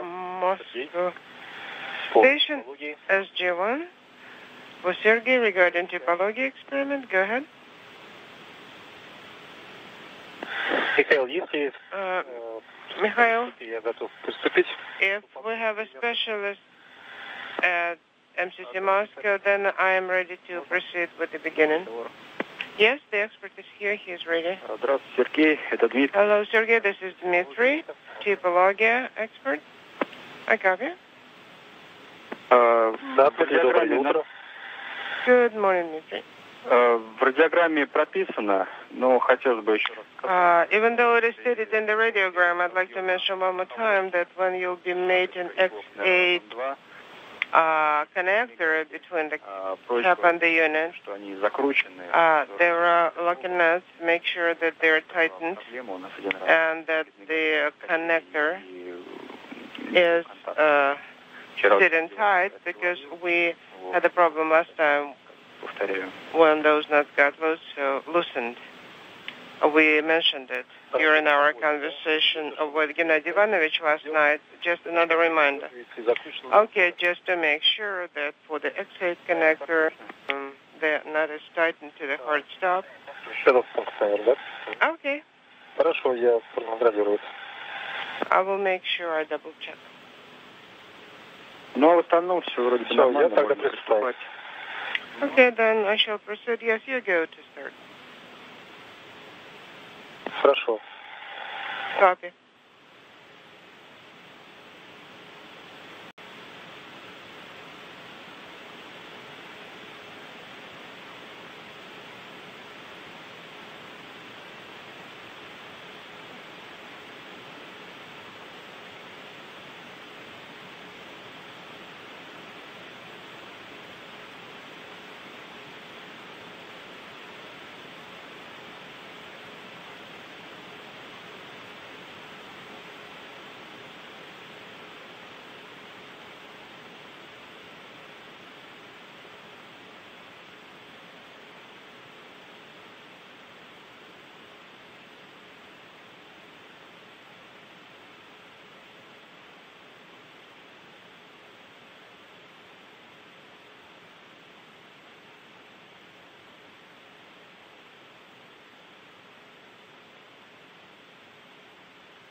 This is Mission Control, Houston. We're now about 29 minutes away from the next burn that'll be performed by the Dragon spacecraft. This will be what's called the CE2 burn, the co-elliptic number 2 burn. This will be done at a distance of about 2.5 kilometers below the station and 40 kilometers back behind the orbiting complex. Once this takes place, the fly-under of Dragon will begin in earnest as it passes directly below the space station itself. Right now the two spacecraft are off the southwestern coast of Australia.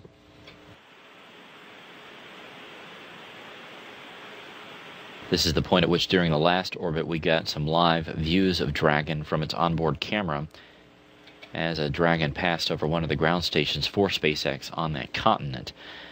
If we get those views again, we will show them to you.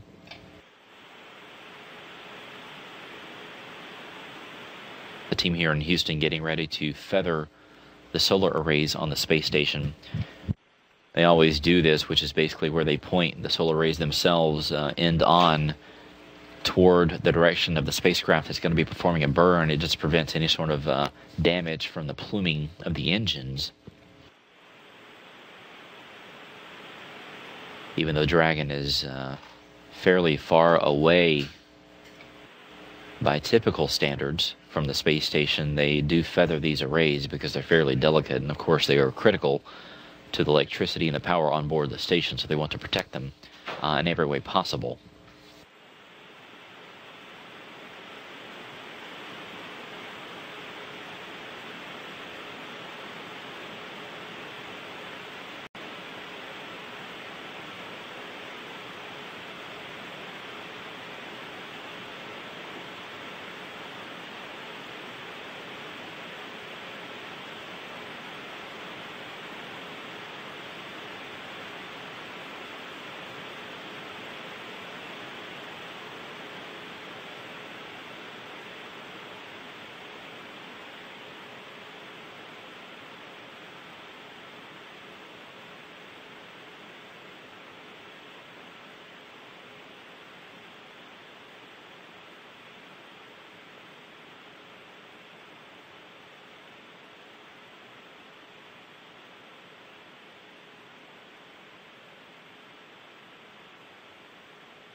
The International Space Station getting close to passing into orbital night just to the south of Australia.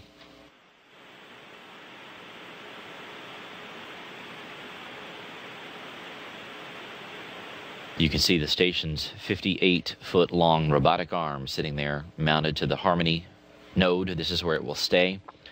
And this is the position it will be in whenever it reaches out and grabs onto Dragon early tomorrow morning.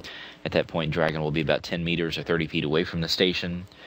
There's a grapple fixture that is on the spacecraft, and that arm will be used to latch on to Dragon and bring it on into the bottom side of Harmony, which you see there.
This is Mission Control Houston, just about 23.5 minutes away from the next burn that'll be conducted by Dragon. As we've been talking about during our coverage here, there's a lot of questions about whether or not we'll be able to see Dragon as it passes below the station. Our flight control team here in Houston ran a simulation based on preliminary data and the lighting conditions, and this is exactly what it should look like. So Dragon may or may not be visible to us using the cameras on board the station. This is obviously sped up quite a bit from reality, but Dragon will be a very small dot out there on the horizon in between the station and the planet. But this should give you an idea of exactly what it's going to be looking like.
This is Mission Control Houston. Holly Ridings and her team here continue to watch over Dragon and the International Space Station. There stands Mike Seferdini, the International Space Station's program manager. He's obviously being kept up to date in terms of the progress of this cargo spacecraft as it heads toward the orbiting complex. Sitting there on the left is Megan Benkin, the veteran astronaut who is serving as today's Capcom. 21 minutes now until this co-elliptic burn, and this will begin the flyby of Dragon in earnest. This CE2 burn, as it is called, will be done at a distance of 40 kilometers back behind the station and 2.5 kilometers down below it.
Houston Station on 2.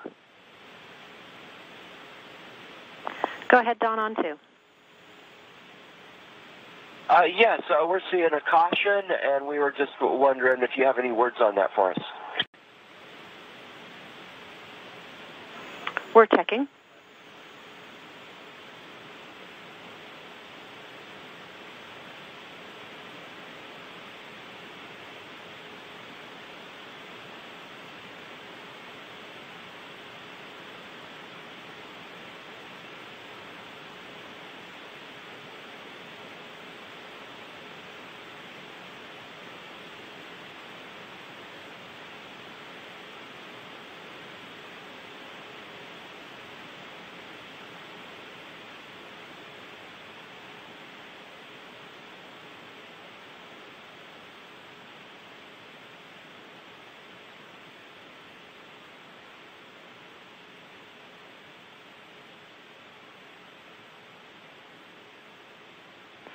Moscow is dead.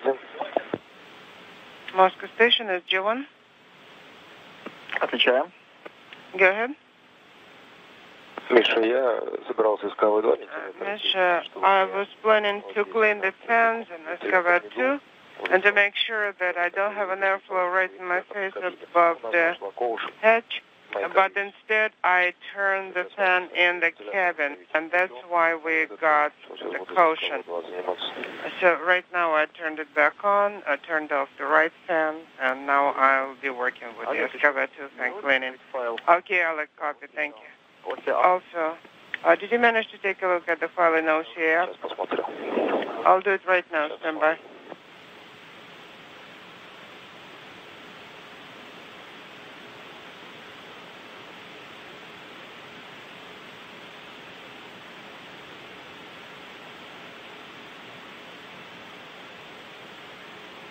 Напомнил бы, Миша, видишь, я вот когда тебе про мед доложил, потом что-то еще надо было. Yes, thanks for the reminder. You know, after I reported about med.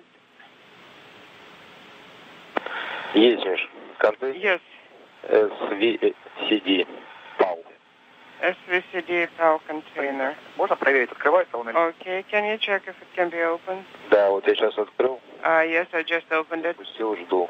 Started, standing by. Работает. Yes, it's working. I can see the video. Все, спасибо. Okay, thank you. А бортовой документации нет? Я 3 года назад с АГБ такую работу уже делал. Do we have any procedure? Because normally we would have some procedure, and this time you only sent me video?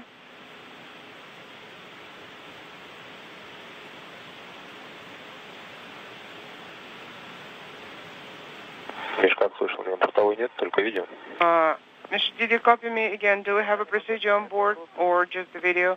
You know, I don't have an answer for you just yet. I'll figure it out for you and get back with you a bit later. Okay.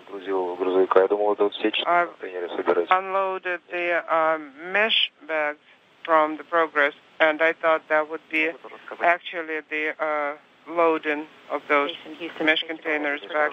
You can say, okay, don't worry about it. When I'll get to this activity, I'm sure I'll figure it out.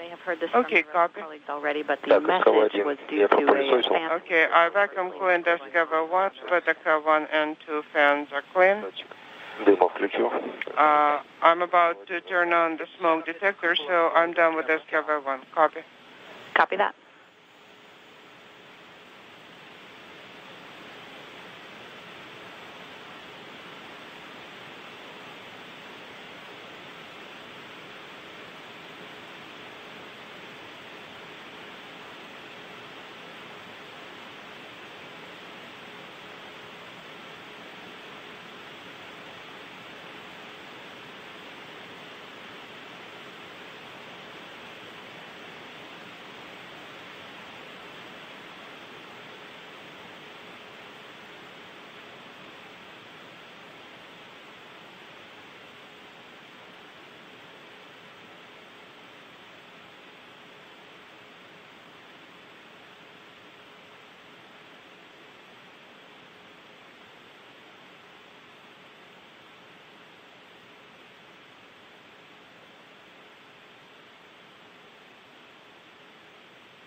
This is Mission Control Houston.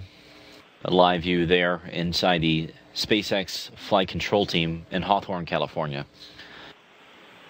That team is keeping a steady watch over the Dragon spacecraft as it continues to close in on the International Space Station. We're just a little less than 11 minutes away from this second of the 2 burns that will be conducted today. This is the co-elliptic number 2 burn, or CE2. Moscow ISS on Space 1. Misha. It's going to be done at 3:43 a.m. Central Time or 4:43 a.m. Eastern Time. To turn off fire detection mode, then I have to turn off the sensor. The crews on board the station getting ready to monitor the rest of this morning's activities, or getting some cameras set up in the cupola, which gives them a pretty good view of what's down toward the Earth. Of course, as we mentioned, seeing Dragon today may be a bit of a challenge because it is still quite a good clip away from the space station. It'll be at about 1.6 miles or 2.5 kilometers as it flies directly below the complex. Turn on the power. I don't stand that comment. Okay, our ability to see it will think about it. just depend on exactly how good our cameras are and what the lighting conditions are outside the station. Okay, thank you. These 2 teams, the SpaceX team and the NASA team, have been running multiple simulations over the last several months of both today's activities and, of course, tomorrow's activities, as Dragon, assuming all goes well, performs its final rendezvous and berthing with the station. These teams ran these simulations just like we would back in the shuttle days, which is where they ran through the mission in real time, minute by minute, as things would happen. That allowed both teams to get used to working with each other, to iron out any challenges that may have cropped up. That's exactly what simulations are for. But all of that work led up to tonight's activities.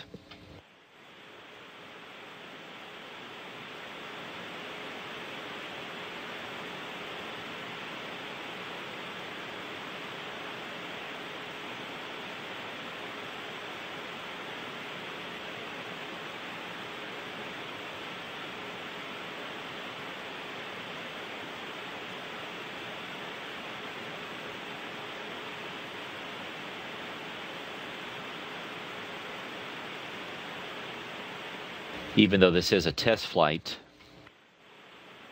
Dragon is carrying up quite a bit of supplies. These are basically non-essential supplies just because it is a test flight, but it is cargo nonetheless. Inside Dragon right now is 674 pounds of food and what's called crew provisions, basically just clothing and some paperwork. There's 46.3 pounds of payloads, including some nanoracks, which is small onboard experiments, including some experiments that some students from around the country are flying up. There's 271.1 pounds of cargo bags that are basically empty at this point, but they'll be used on future flights. 22 pounds of computers and supplies, including some batteries for the onboard laptops. A total mass 1,014 pounds of supplies currently going up on board Dragon.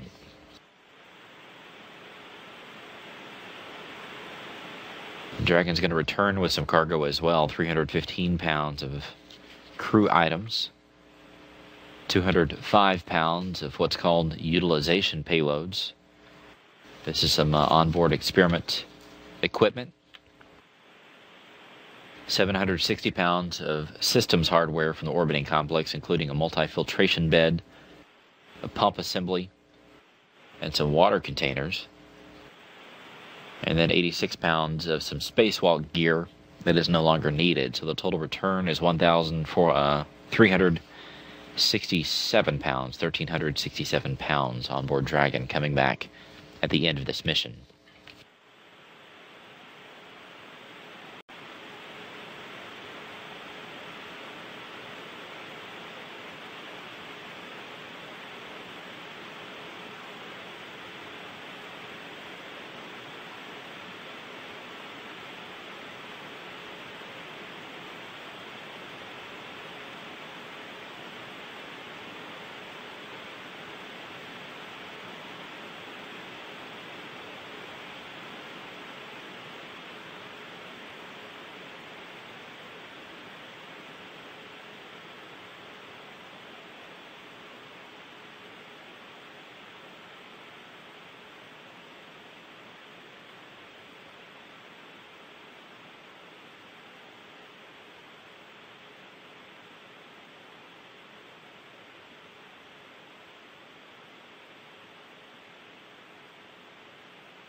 Now just 4 minutes away from this CE2 burn, co-elliptic burn, as it's called.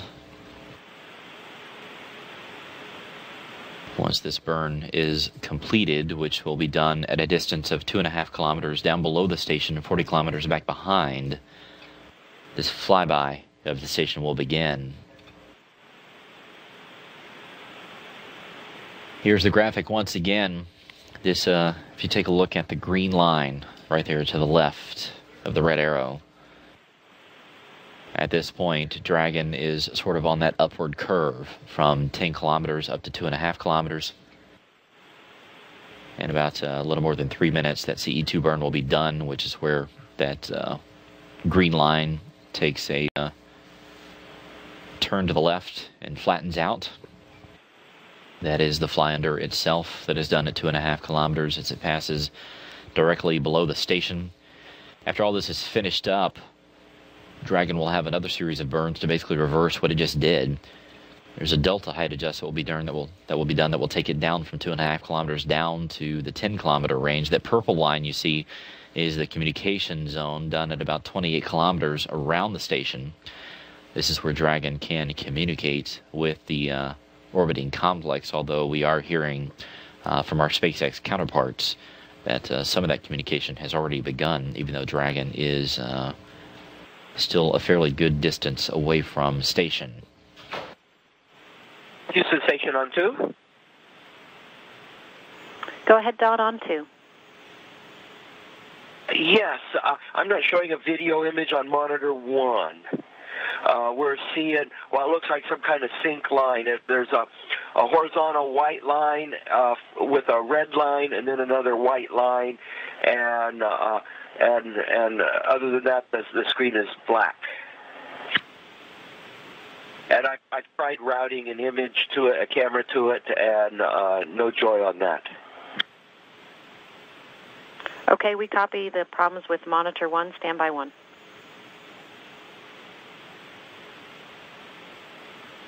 And Don, you said you tried routing an image to it. Did you try multiple cameras to that monitor?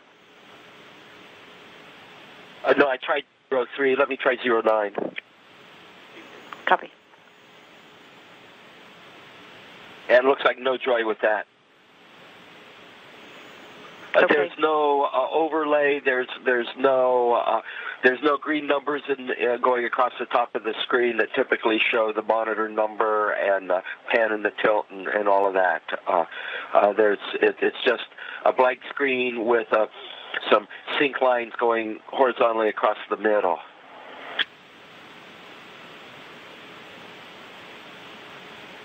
Okay, Don, we copy all. Give us a few minutes to look into it.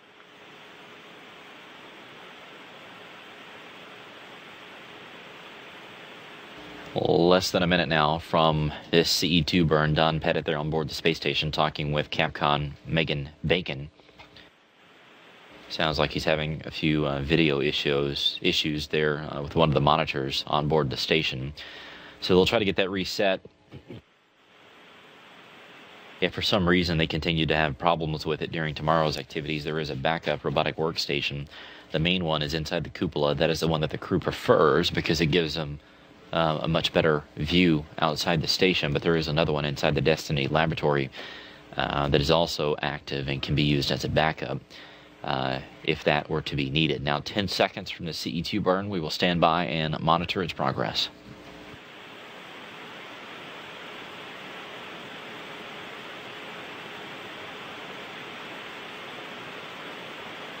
The burn's underway.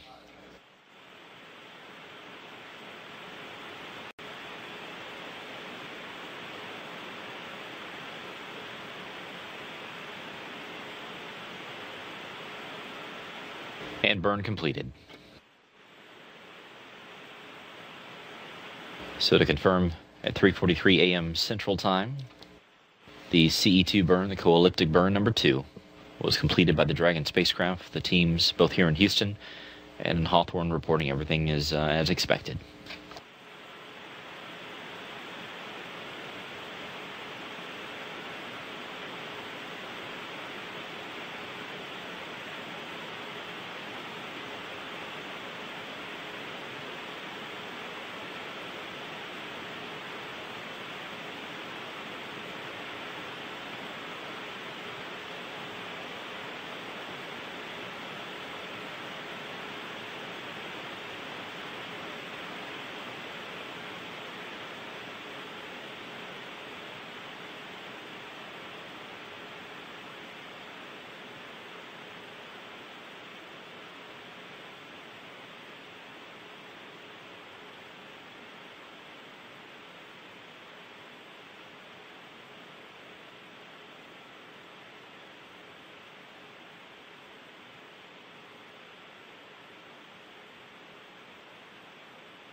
Station Houston, Space to Ground 2 for Dawn.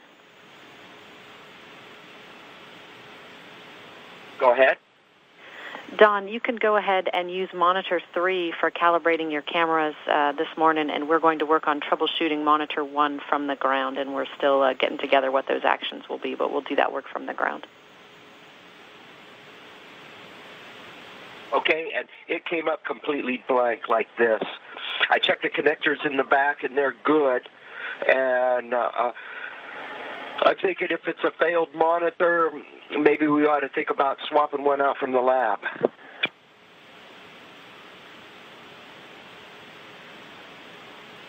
Okay, Don, we copy. That's a potential good option. We're going to try some troubleshooting first, but we'll keep that in mind.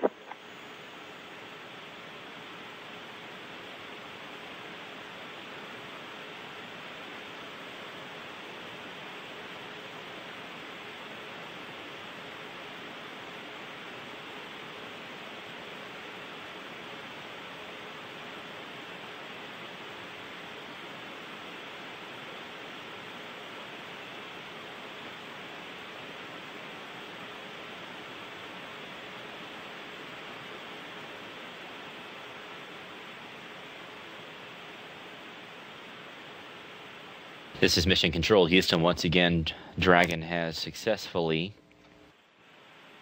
completed 2 different burns this morning. The first one being a height adjust burn.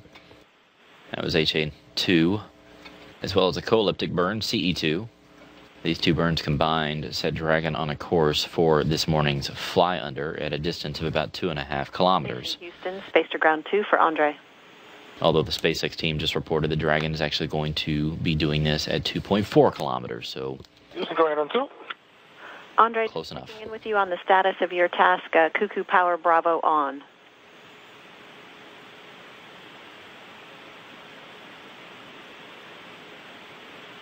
Okay, let's start with the task. Set it up in the cupola right now. Okay, we copy, thanks.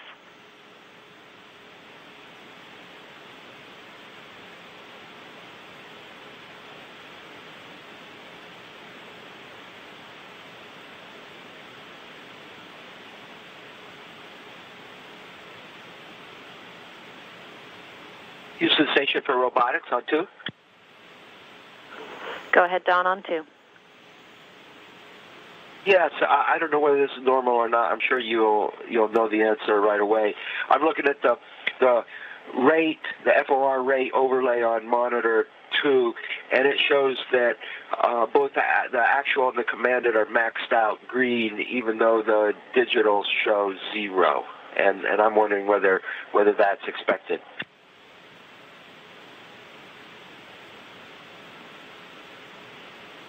And Don, you are correct. That's an expected config when we do not have an active manipulator. Okay, thanks for the info.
Station Houston, Space to Ground 2 for robotics.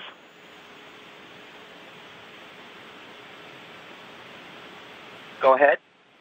Don, just wanted to let you know that from the ground we are going to power cycle the CVIU. This will take down monitors 1 and 2 and hopefully bring back monitor 1 for you. Just wanted to let you know that you'll see monitor 2 blank out. Hey, thanks for the heads up.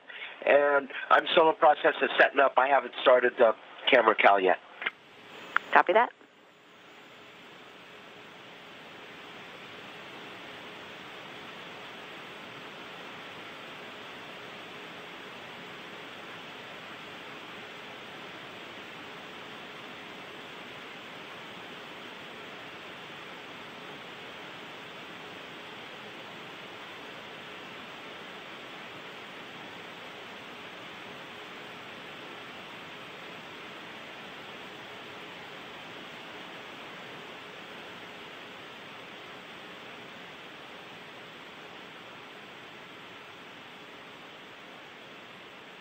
This is Mission Control Houston.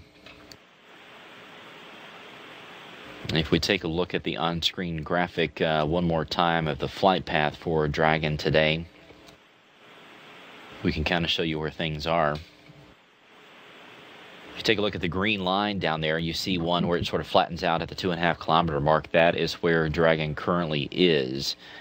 It is just to the right of the purple line, which is the communication zone. So if you look just to the left of the red arrow, that is where Dragon came in this morning, where the line starts to curve upward. That was where the HA2 burn was conducted, and where that line stops going upward, turns to the left, and flattens out. That is where the CE2 burn was just conducted a few minutes ago. So once again, the HA2 burn took place at 2:58 a.m. Central. The CE2 burn just wrapped up at 3:43 a.m. Central Time. Dragon was planned to be at 2.5 kilometers. Its actual distance right now is at 2.4 kilometers. This is the point at which it will begin today's flyby or fly under.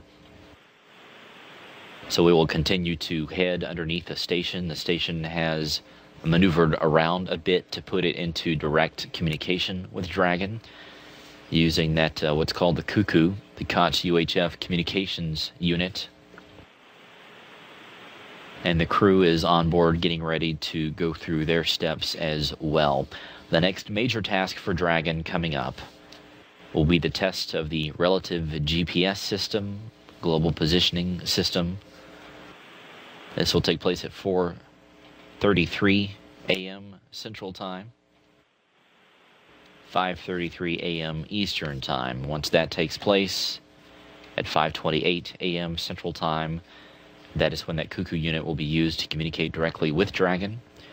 The crew will send a command to turn on a strobe light, which, as we talked about, sounds like a simple task, but it tests a very important capability, which is for the station's crew to be able to command this automatic unmanned cargo craft that is nearing the vicinity of the orbiting complex. So we will stand by for all of this. We are also keeping our eyes peeled to see if we can get a view of Dragon as it continues to close in on the station. From the ship's onboard cameras, it may be a little bit difficult because even though Dragon is at 2.4 kilometers, or about 1.5 miles, that is still a fairly good distance away from the station. But if we were able to see anything, we will of course put that out live here on NASA television and share it with you.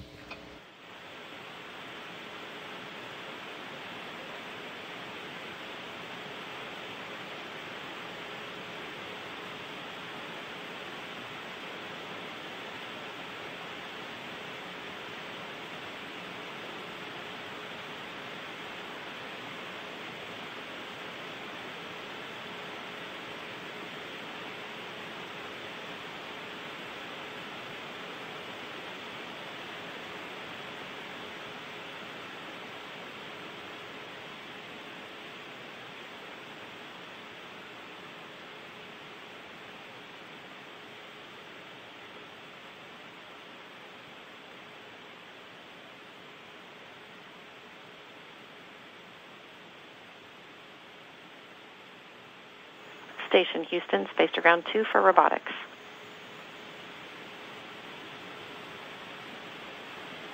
Go ahead.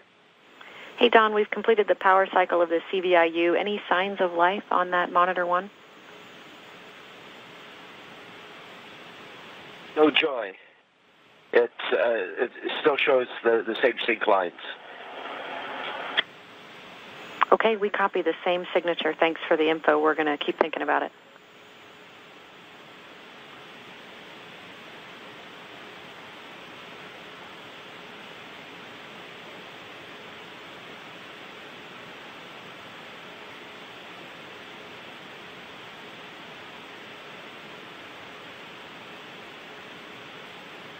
We're continuing to listen to this conversation between the teams here, specifically Megan Bank and the Capcom for today.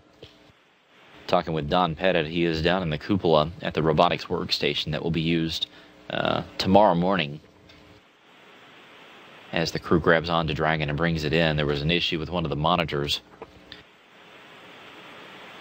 If you've ever seen one of these robotic workstations, there's basically just a joystick there in front of them that they use to control the station's arm, and a series of different monitors up in front of them at eye level that they can use to get different views of the arm, and also what's called an overlay. That's just some on-screen graphics. There's a good shot of it there that the crew will be monitoring on one of those monitors as they reach out and grab onto Dragon. So he has tried to restart that monitor. It's still giving him some fits. The team here is going to reboot it as well. There's a couple of different options in case it does not work later on today, but it's not that big of a deal. They will either just swap out the monitor. One of the monitors is inside the Destiny laboratory at the backup robotic workstation, or they will just go into Destiny and use that backup station for tomorrow's activities.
The space station and Dragon are just now starting a northeasterly pass over the United States. You can see from the map there, they just passed over parts of New Mexico.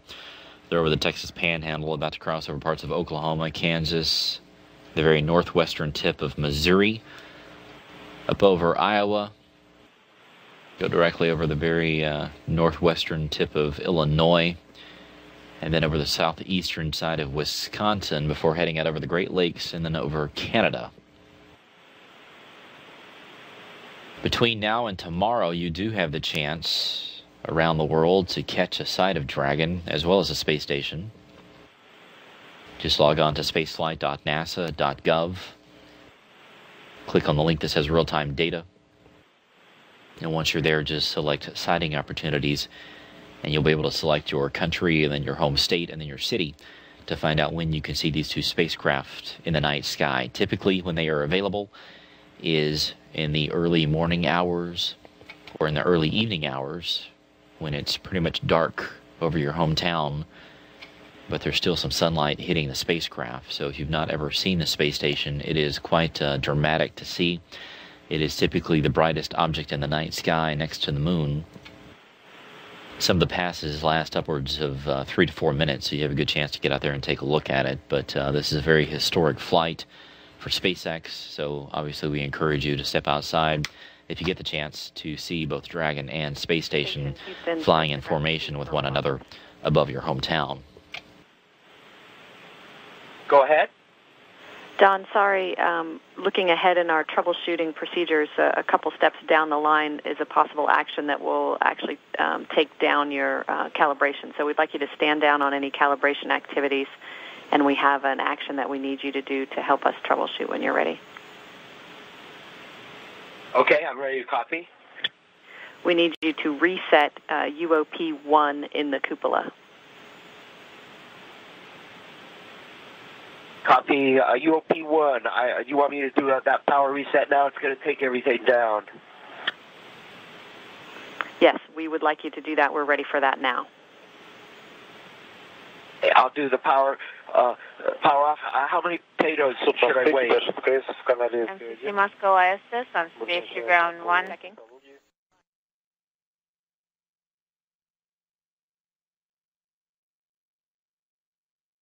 That'd be 10 potatoes, Don. 10 seconds. Okay, I'll give it a 10 potato.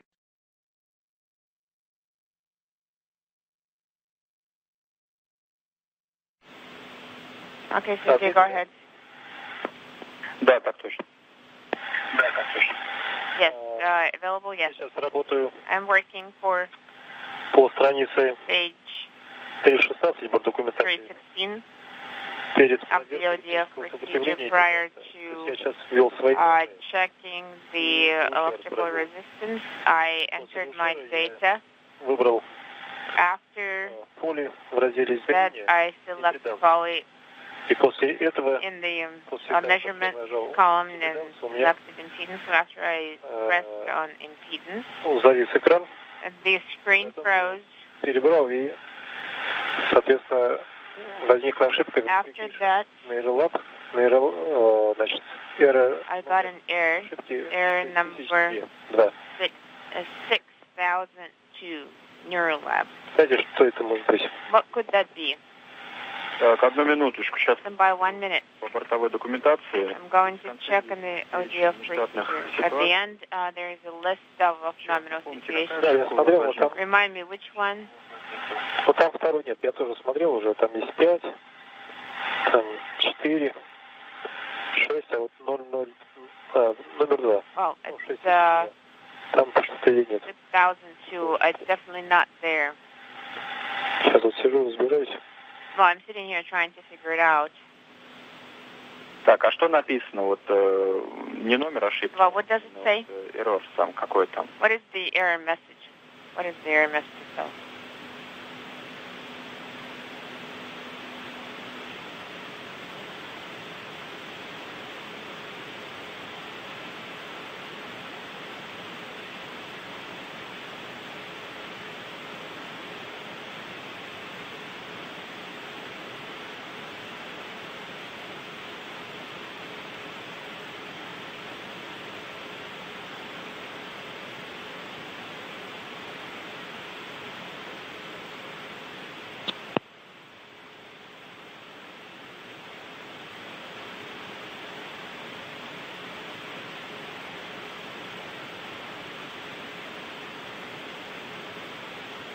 Сергей, повторите, пожалуйста, вот сама ошибка. Sergey, could you repeat the error itself, the contents, the message, not the error code?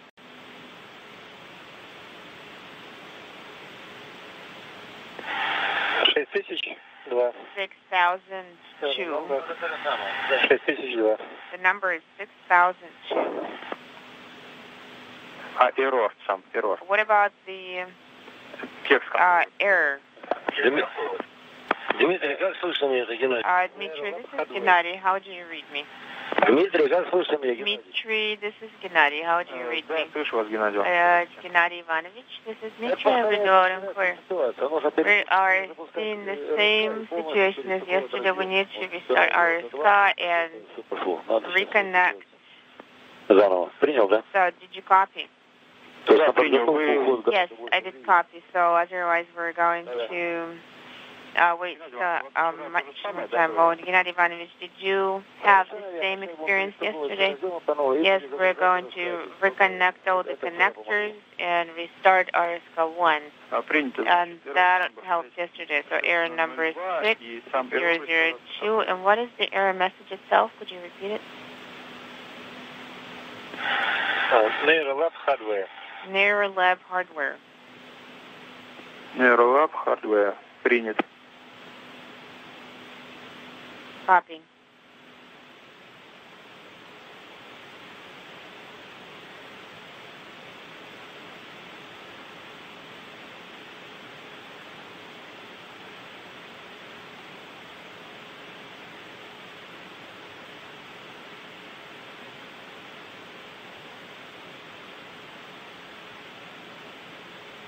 You said station on 2, that fixed monitor 1. And there was much rejoicing. Thanks, Don.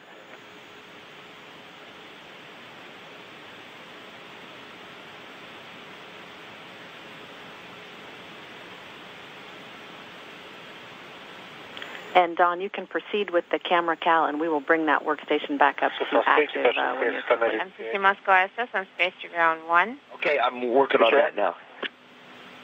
Go ahead. По типологии есть у нас. By typology, we have. Перешли на другой шаг. We switched to. We went to the next step of impedance to get the same error.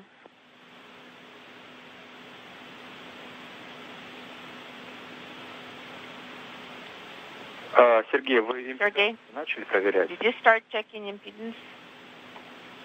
Да, сейчас приступаем. У меня появилась Yes, we did. импеданса. We're starting it now. I'm getting the impedance readings. То есть пока импеданс показывает вам красные показания, да? So far, impedance is showing Да, сейчас красные. Red, correct? Yes, it is red, and we're going to start Все, moving. значит, подгоняйте под желтые или зеленые. Если Okay. будет получаться, то... Try to match green or red, and then if something doesn't work, then call us.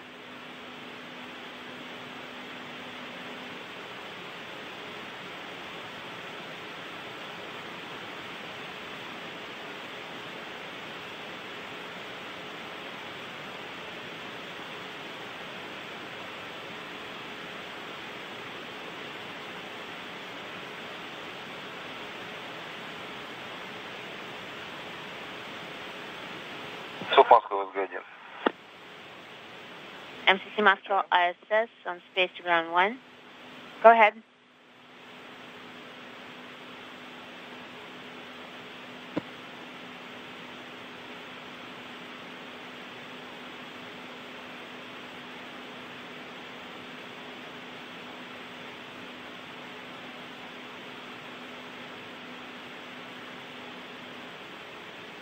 You said station for robotics?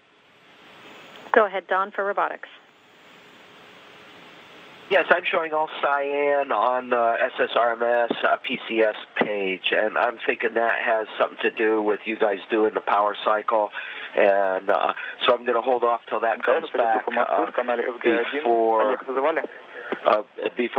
I... did you call me on space to ground?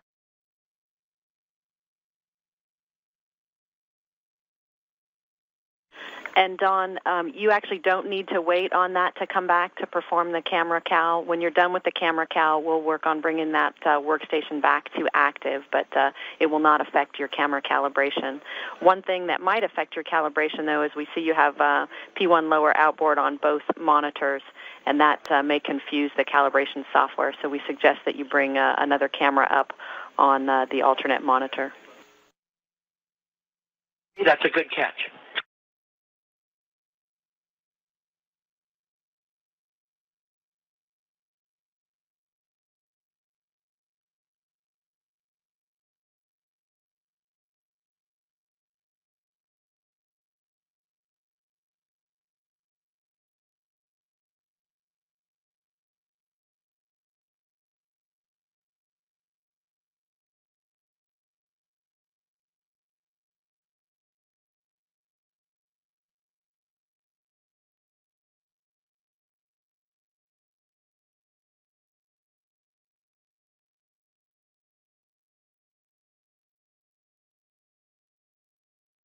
This is Mission Control, Houston. We're standing by for the next major milestone for Dragon, which is going to be the demonstration of the relative GPS system. Camera is not controlling its iris in auto mode. Oh, now it just came in.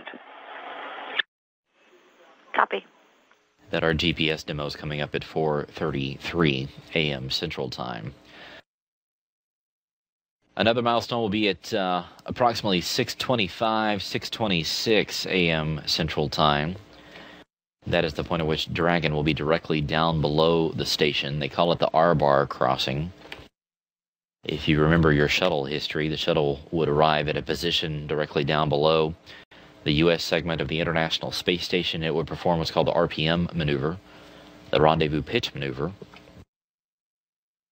R-bar is the imaginary line drawn straight from the station down to the Earth. So Dragon will cross that point in about 2 hours and 16 minutes, according to clocks here in Mission Control.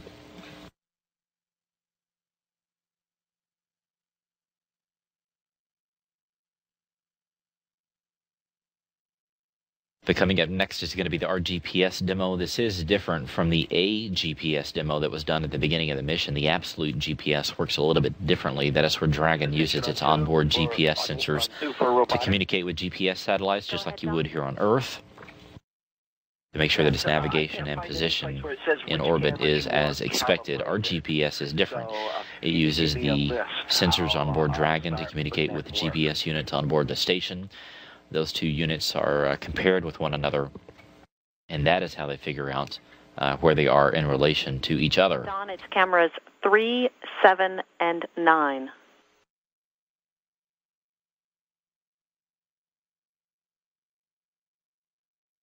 Copy 3, 7, and 9.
Station Houston, Space to Ground 2 for Andre.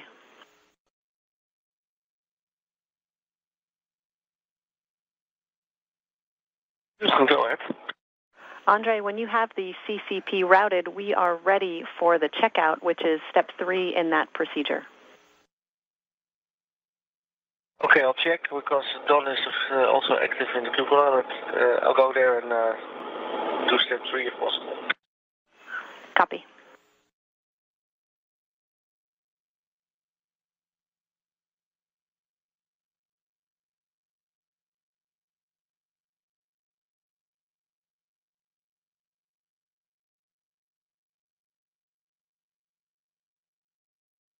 And Houston Station for camera count. I don't see any structural lines on the overlays right now. And I can verify camera calibration is on. I'm looking at monitor 3 with camera 09.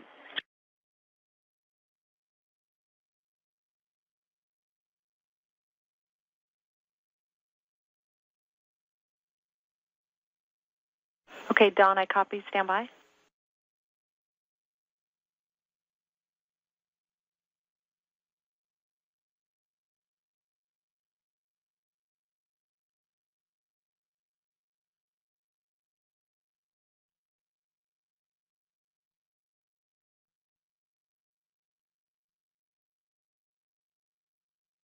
And Don, let me just read back to you what I think I heard is that you are looking at monitor 3 and you don't see any of the calibration lines. We show calibration turned on for monitor 1.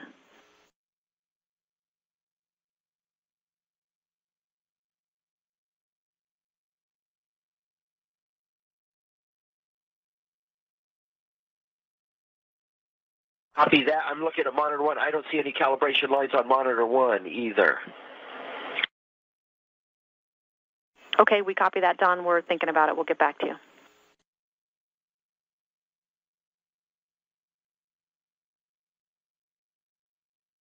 This is Mission Control Houston. We're continuing to listen to this conversation between Capcom Megan Benkin and Expedition 31 flight engineer Don Pettit. Pettit is going to be the primary robotic arm operator tomorrow as Dragon closes in on the International Space Station and gets set up for its rendezvous. There are 2 different workstations, robotic workstations, on board the station. One is in the cupola, which is where Pettit currently is. The other one is in the Destiny laboratory. They're almost identical to each other. Pettit has been in the process over the last several minutes getting the one in the cupola up and running, making sure that all the systems are working according to plan. From what he has been saying, he's having some issues with some of the monitors on this robotic workstation. If you've ever seen a picture of the workstation, there's several different monitors up in front of the crew member's face that they can take a look at. That shows different views from the cameras outside the station as well as the arm itself. There's a laptop computer there where they can monitor different things, including approaching spacecraft, just like they will Dragon tomorrow.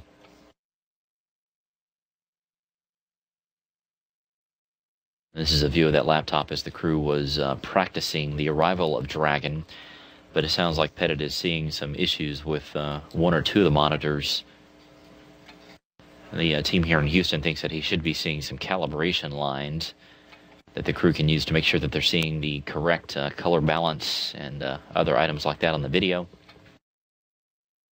But it doesn't match up with what Pettit says that he is seeing himself, so they will continue to work through that. As we mentioned, not a major impact to anything going on today or tomorrow. If these monitors continue to act up on Don Pettit, they will have him either swap out those monitors with the spares that are on the backup workstation inside Destiny, or Pettit will just move to Destiny and use the workstation there.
Station Houston on 2 for Don. Station, Sorry, Andre, I stepped on you. Go ahead. Go ahead.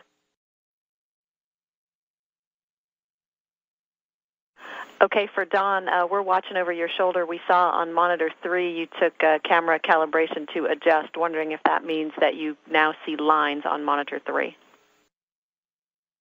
Well, I guess it depends on what you mean by lines. I see one line with a little kink in it that looks like it might align itself with Node 3. But there's no other structural outlines for a station. And I noticed I didn't find any place in the procedure that talked about what the zoom setting should be. And if I change the camera zoom, I notice the position of the line changes while I'm adjusting it. So I guess I need more guidance here in terms of where the lines are that I'm supposed to get lined up with structure, and what the zoom setting on the camera should be when I do this. Don, I copy. I'm checking.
And Don, while we're talking about your question, did Andre have something for us? I think he was starting to call down.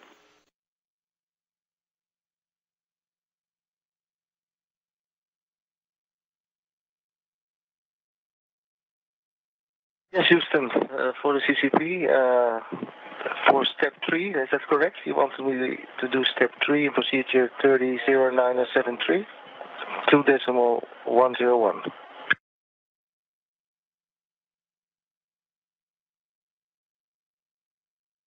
And Andre, we had you working 1.202, which is Dragon CCP cable setup and test. Copy that.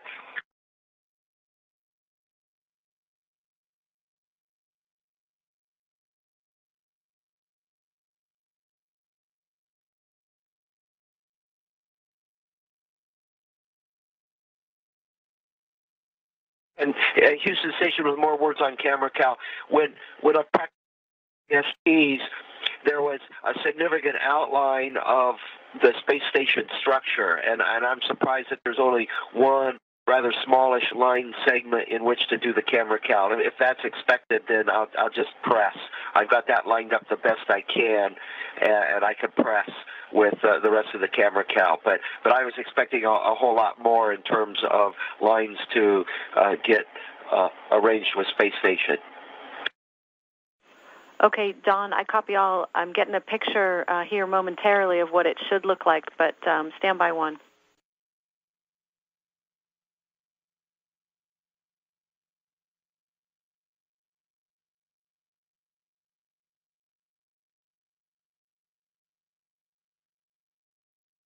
And Don, I'm looking at an image, a screen capture of what the line looks like on P1 lower. Are you looking at P1 lower outboard? Copy that. And it is just a, it's just a line from mostly from one side of the screen to another that just has one single kink in it. Okay. That's different than what I remember in training, but I got that lined up the best I could. Interesting, after I pushed save, the line jumped about 1/4 of an inch off of the space station structure the way I had originally aligned that. And I'm wondering whether that's good to go. And Don, I'm hearing that that's okay. If you can read down the values to us, that'll be what we need.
Houston Station on 2 for CCP. Go ahead, Andre, for CCP. The function test is complete. Okay, Andre, we copy. The function test is complete. Good work. Thanks. This is Mission Control Houston. Andre Kuiper's there on board the International Space Station, confirming that he is continuing to get the other part of the onboard communications equipment set up and ready to go for Dragon's flyby, which continues. He's been working on what's called the CCP, the Crew Control Panel. This is basically just a small black box that has some buttons on it. Looks fairly simple, but it's very important. You see it there on the far right-hand side. This allows the crew to send, hold, retreat, and other commands to Dragon. That's going to be tested out coming up here shortly later on this morning, as the crew will send a signal to Dragon to turn on a strobe light. There's a view of Dragon with its solar panels unfurled there. That was done shortly after launch. It's the first time that had been done in space. The SpaceX team was very keen to watch and make sure that had happened according to plan. And it's obviously that's a very important part of the mission. It had never been tested in space before. They had done it several times on Earth. But Dragon performed as expected. The solar arrays, which you see a picture of there, were expanded and started funneling power to Dragon shortly after reaching orbit.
The Dragon spacecraft in the International Space Station, currently above Africa. The station's current altitude about 251 miles above the Earth. Dragon's about 1.5 miles down below that. It's in the middle of performing this fly under of the station. It'll be crossing directly below the station, what's called the R-bar crossing, coming up a little bit less than 2 hours, 1 hour 57 minutes from now. The crews are taking a look at Dragon's GPS units on board the spacecraft. The next major part of this mission is beginning to take place as we speak. That is the test of this relative GPS system, where it will use GPS data on board Dragon, compare it with that on board the station. The two will converge, make sure the data looks good. They will use each other to make sure that Dragon is in the proper position and steering as expected. So this RGPS test should be wrapped up here in just a few short minutes, and we will report the status of that once we get word from the flight team here in Houston.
Houston Station for Camera Cal? Go ahead, Don, for Camera Cal. Yeah, if I do a second Camera Cal, do I have to go through off, or can I just go straight to adjust again? For example, I'm on monitor 3 and I'm doing camera 7 now, and I'm thinking I need to take Camera Cal off and then take it back on before I try to do any adjusting. I'm checking. And Don, you're correct. You can turn Camera Cal off and then back on for the next camera. Copy that.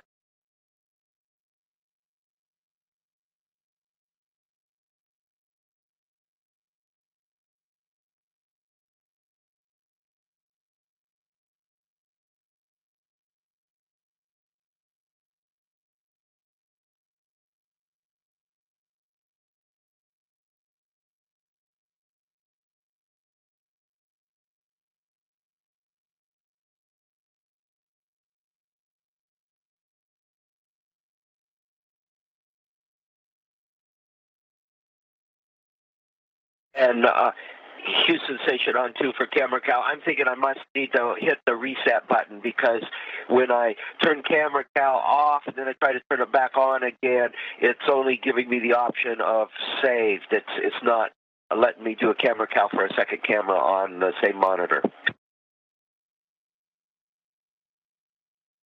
I'm checking.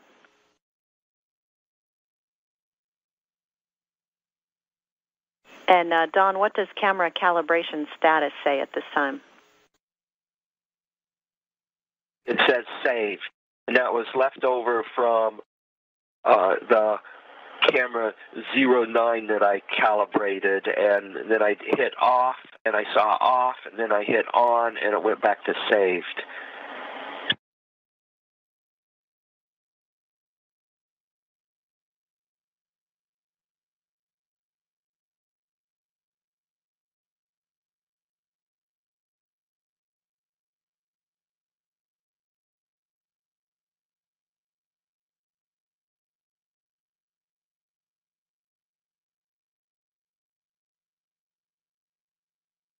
And Don, on the upper left of the monitor that you're using, it should either say config or cal state. Do you see either one of those? No, it just says 07P1 lower inboard. So just below that, we were expecting a label, but you don't see anything. No label. Okay, copy. We'll have to think about that for a minute.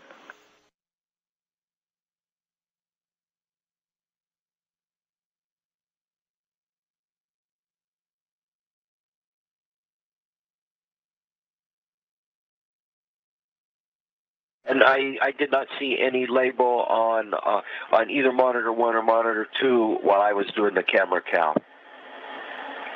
And I've completed the camera cal for monitors for cameras 03 and 09, and I can read the numbers to you. Although I'm suspicious that something wasn't quite right in the camera cal, and these numbers may not have that the camera cal may not have gone as planned.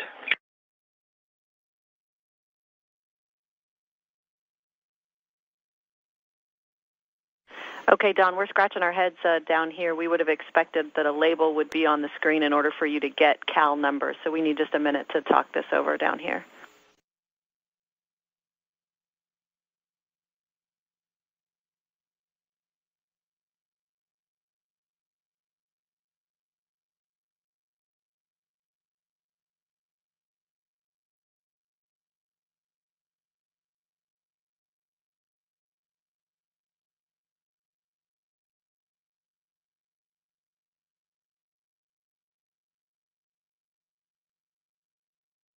Hey, I just noticed something. I switched cameras before I clicked off on the camera cal for monitor 3, and I noticed that it didn't seem like it wanted to take it to the off state, and I was wondering whether all these commands need to be done to the same camera before you switch to a second camera.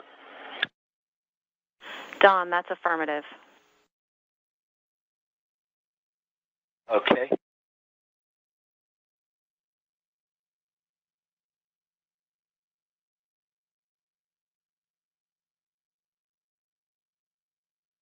I'm thinking of, I'm just looking at the procedure. The procedure looks like it's really set up to calibrate one camera, and it doesn't really give you any guidance on what to do if you're calibrating a second camera on the same monitor.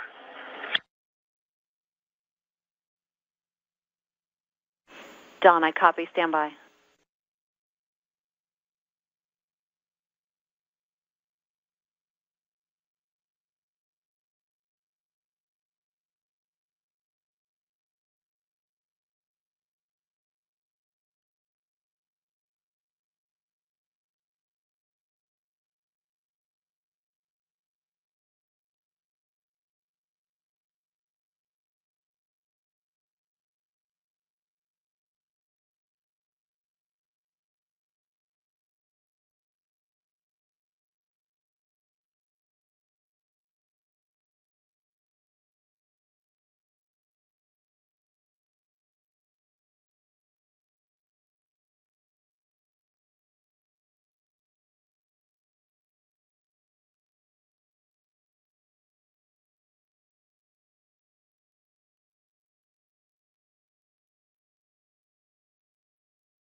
Don, on space to ground 2.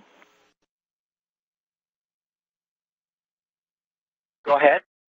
Don, you're absolutely right that the procedure is written to just calibrate a single camera, and it's not really written to loop you back through over and over again to do multiple cameras. So the intention is to run step 2 in its entirety for a single camera, and then start back at the stop of step 2 for the next camera and do that for all 3 cameras. So I apologize that that was not clear to you.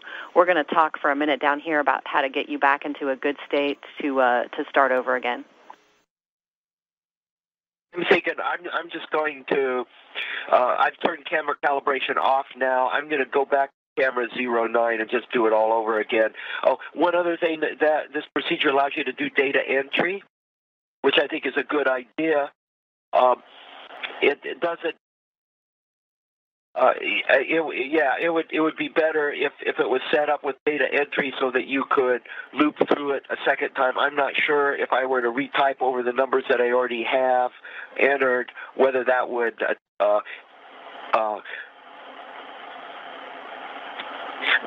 erase the previous set of numbers. So anyway, since we're going to always be doing multiple cameras with this, it might be good to set the procedure up so that you can it talks you through setting up multiple cameras.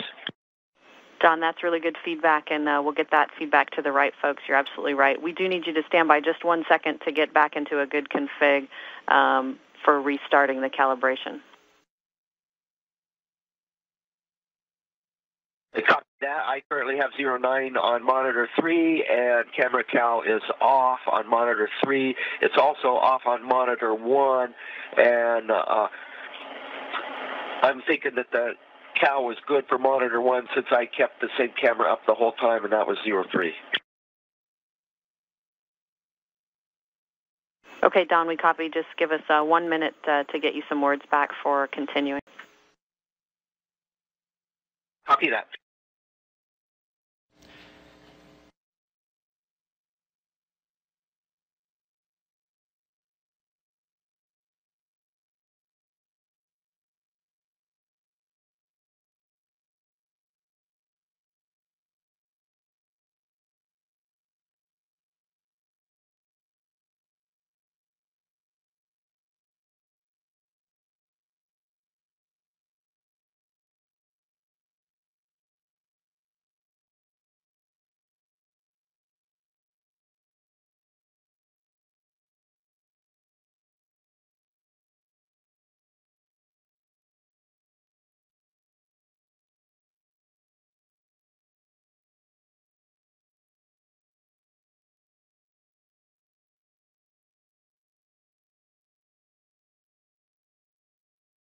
This is Mission Control Houston. A couple of different things going on right now. The RGPS demo that we've been talking about, which is the test of this relative global positioning system on board Dragon, has pretty much been wrapped up. The team needs just a few more minutes to analyze the data to make sure that everything agrees with what they were expecting. So we'll report that once we hear more from the team here. The second thing that's going on, you've been hearing the conversation between Megan Binken, the Capcom here inside Mission Control, and Don Pettit, who is currently inside the Cupola workstation. That is where one of the two robotic workstations on board the orbiting complex resides. It is the one that he and Andre Kuipers will be using tomorrow as Dragon rendezvous with the International Space Station. He's having some trouble with some of the monitors that he would be using, trying to get them calibrated and set up and ready to go to support tomorrow's activities. The team here in Houston has been putting their heads together. They think what has happened is that one of the procedures on board the station that calls for the crew to calibrate one of the cameras cannot be used to do multiple cameras at one time. So what they're going to have Pettit do is go back and basically reset the process and go through each of the cameras and the monitors one by one and get everything back in good shape. So not a huge issue, just something that Don Pettit's going to have to do and take an extra couple of minutes to go back and reset and get those monitors and cameras back up and running in their normal operation and ready to support tomorrow's activities.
Houston station on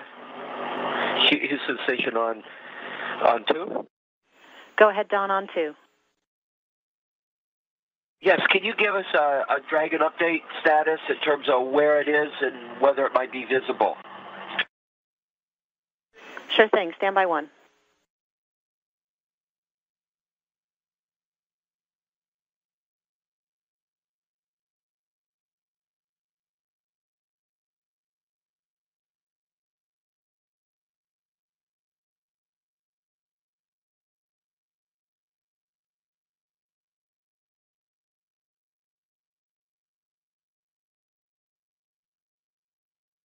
Don, currently Dragon is 23 kilometers behind you and 2.5 kilometers below.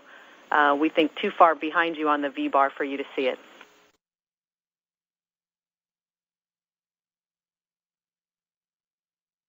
Copy that. And Don, sorry for the delay. We're just trying to get you an unconfusing story on how to complete the calibration for the remaining 2 cameras. We agree that we think your calibration of camera 3 is good.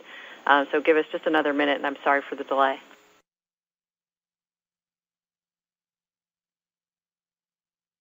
No problem. There's no issue at all with having to delay in the cupola, if you know what I mean. I wish I did, but I can imagine. And let me read you the numbers for camera 3. The pan was 82.4 and the tilt was 53.1. Okay, I copy for camera 3. The pan was 82.4 and tilt was 53.1. Good copy.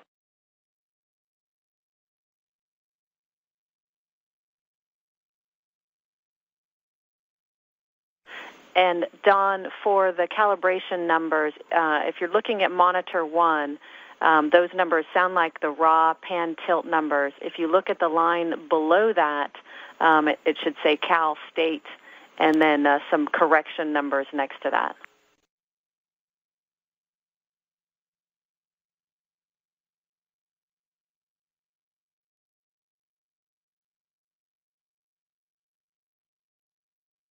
There's nothing that says. Oh, I see Cal State way down below. Yeah, there's a Cal State, and those numbers are minus 0.9 and minus 2.08. There's no units or labeling on those numbers, so I'm not sure what they mean. Okay, I copy next to Cal State. You see minus 0.9 and 2.08. Copy that. And those numbers are in degrees. And they're not formatted with the pan and the tilt numbers, so it's not obvious what those numbers mean or which one's pan or which one's tilt.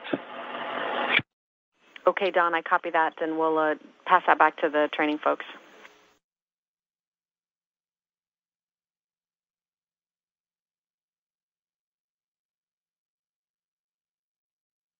And Don, one more question on those numbers. I got negative 0.9 and positive 2.08. Is that correct?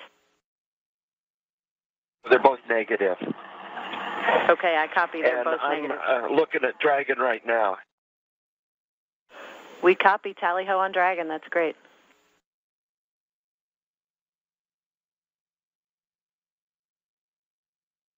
This is Mission Control Houston. Even though it is hard for us to see in this camera view of the crew, specifically Don Pettit, confirming that they have laid eyes on the Dragon spacecraft. It is currently a little more than 20 kilometers back behind the station and about 2.5 kilometers down below it. So we will continue to keep our eyes out here on the ground as we take a look at these camera views on board the station to see if we can see it,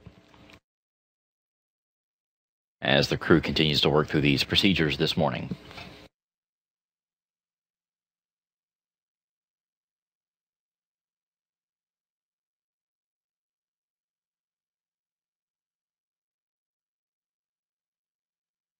Station Houston, Spacer Ground 2 for Dawn.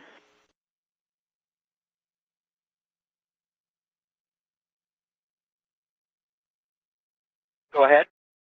Don, what we need you to do to get the remaining two cameras calibrated is the following.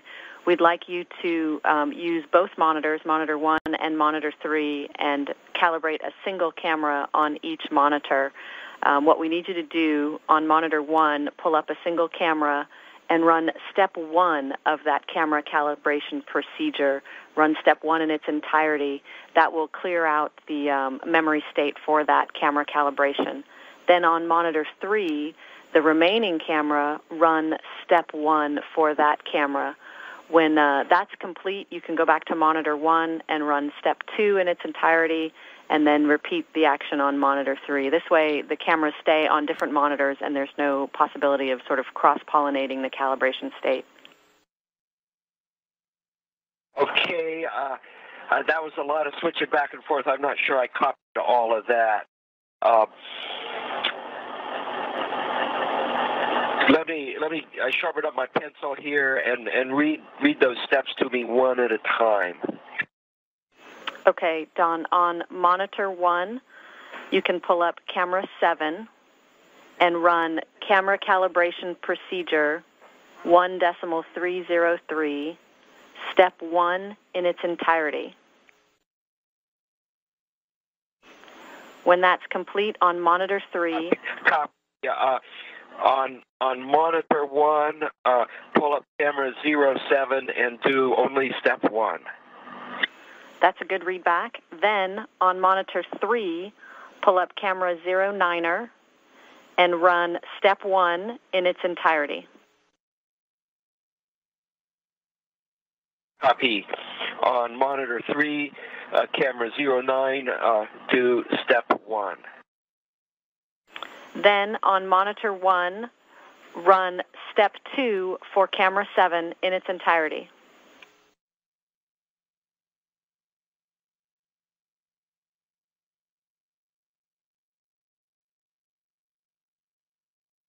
Then going back to Monitor 1, doing Step 2.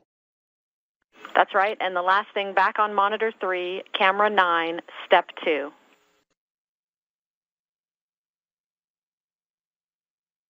Okay, copy all. I'm putting. Copy, thanks.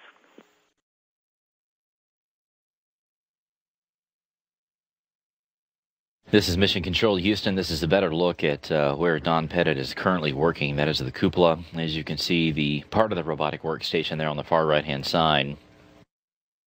The Dragon crew command panel down there at the bottom right-hand side. But this gives you a better idea as Pettit continues to talk with Megan Benkin, the Capcom, about resetting these monitors and these calibration setups for these camera views that he will need tomorrow as Dragon continues to close in.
If you missed it a few minutes ago, Don Pettit did call down and say that he has eyes on Dragon. He sees it out there, even though it's several kilometers back behind the station and 2.5 kilometers down below. Obviously, Pettit has quite a bit different viewpoint than we do here on Earth. He is inside the cupola with its crystal clear windows surrounding him on 360 degrees and up above his head. But we will continue to take a look at these camera views outside the station to see if we can see Dragon. We'll have a better shot as it crosses directly underneath the station, coming up in about 1 hour, 22 minutes.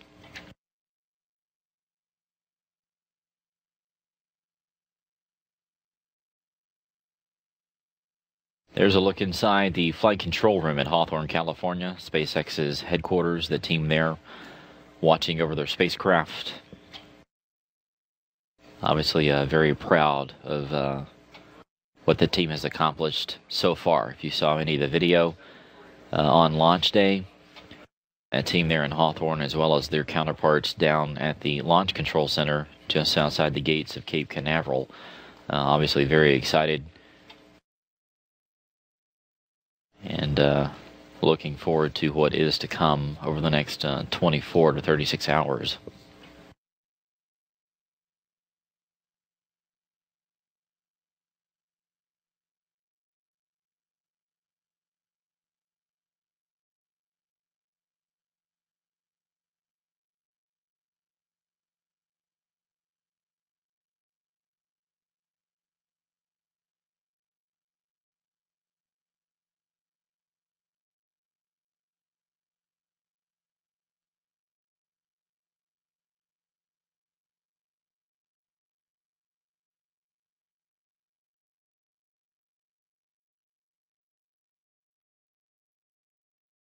Houston, station on 2 for camera Cal.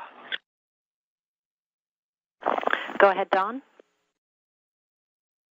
Yes, I am in step 1, and where it says camera Cal on, verify camera status, manual Cal check, it shows configure Cal check, not manual Cal check, and on the PCS display, the camera calibration says saved.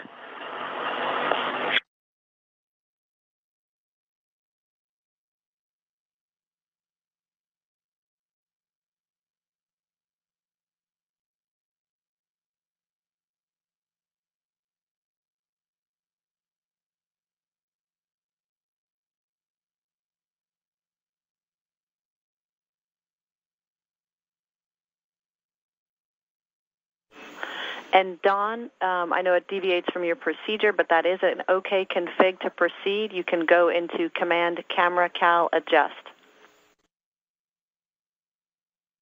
Okay, moving to camera Cal Adjust.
This is Mission Control, Houston. You're taking a look inside the space station's flight control room here at the Johnson Space Center.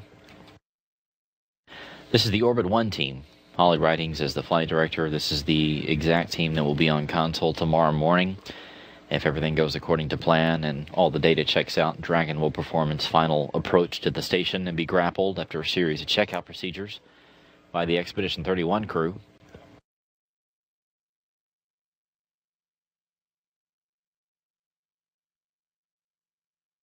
We are still keeping our eyes out to all the different cameras outside the station to see if we can see Dragon. It is continuing to fly toward the station. Right now its distance is about 2.4 or 2.5 kilometers down below the station. It is between 10 and 20 kilometers back behind it. Don Pettit has already reported that he can see it, although obviously he can see things up there a little bit better than we can here looking at our TV cameras, but we'll continue to monitor and point it out if we do catch a glimpse of it once again. The two vehicles are currently over the Pacific Ocean, about to cross over the equator, heading up toward the northeast. They'll be passing over parts of California and the Pacific Northwest, up over parts of Montana, and then over Canada. Right now the altitude of the station is 247 miles. Dragon down below it about 1.5 miles.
This is Mission Control, Houston.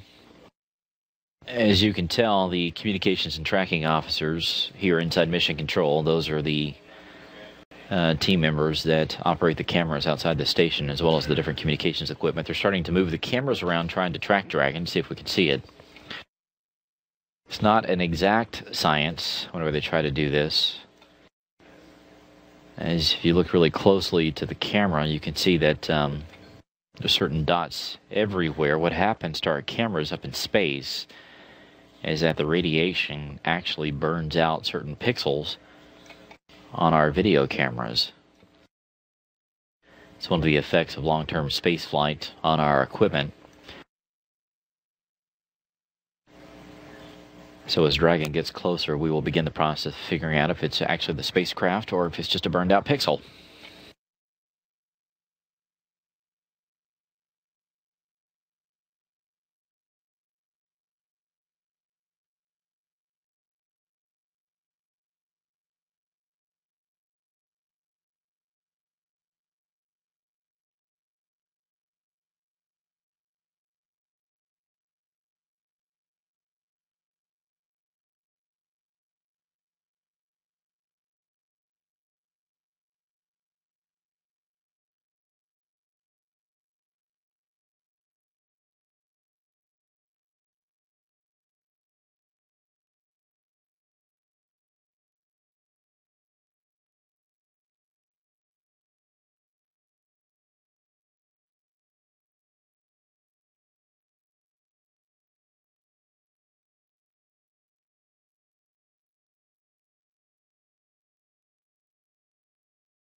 This is Mission Control Houston.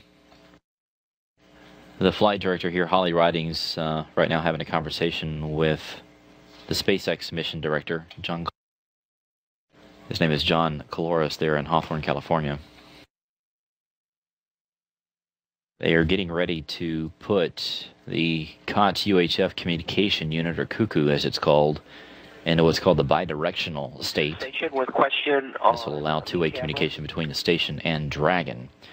Now what that will do is about 20 minutes after that takes place, that is when the crew will get a heads up to send the command for Dragon to turn on its strobe lights. We will stand by for that. Camera 9 to kind of get an idea how I want to set up focus for the Lee camera, but I can't get the focus numbers on the Lee camera to move, and I was wondering whether that's an expected situation. And I'm talking about digital feedback on the monitor.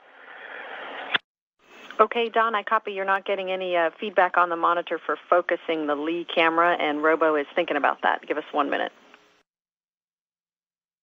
Okay, but I can tell that the camera's actually focusing. And what I'm doing is I want to get the focus set up for about 10 meters, and I'm just looking at the number that I'm seeing when I'm cycling the focus on either camera 3 or camera 9, and it looks like the number seems to be fairly reasonable with what the subject distance is. And so I'm trying to do the same thing with the Lee, but I don't have a subject to look at, so I'm just going by the digital number on the monitor. But that is currently orange, and it doesn't seem to be cycling when I change the focus. But the focus does change. And Don, we're thinking about that. We copy all. Give us just 1 minute.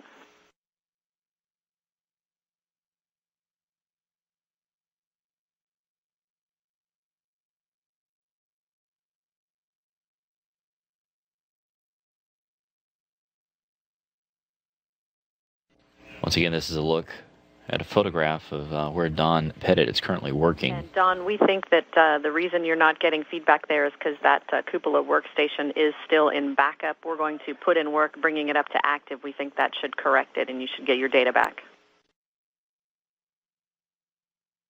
Okay, even though I'm getting the data for the cameras 3 and I see, because the cameras 3 and 9 are station cameras, and the Lee is SSRMS camera. Got it. And that's what we're thinking, Don. You've got it.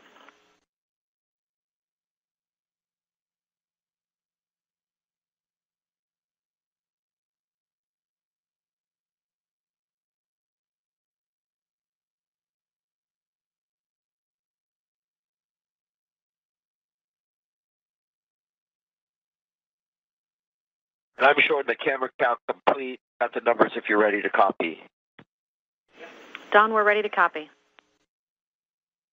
Okay, delta numbers for camera 07 are minus 1.9 and plus 1.45. Okay, camera 07 minus 1.9er plus 1.45. Yes, it was 9.9, if that really makes a difference. And then for camera 09, it minus 1.36 plus 2.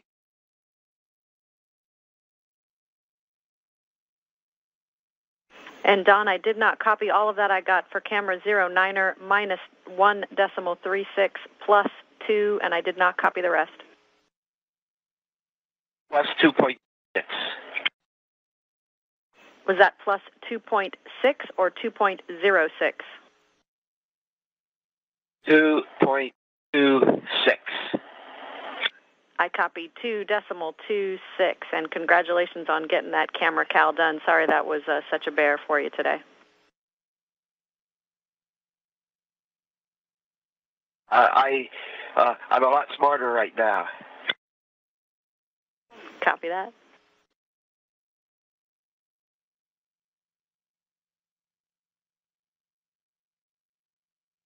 And Don, for you and Andre, the Dragon team is working on establishing two-way comm with the vehicle, so we're thinking it'll be about 10 minutes until we're ready for Andre to start sending commands, and we'll give you guys a call when we're ready. Okay.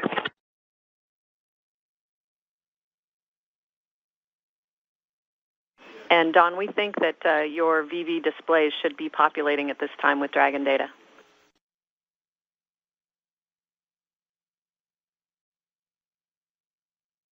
It certainly is. All right, that's good news. Thanks.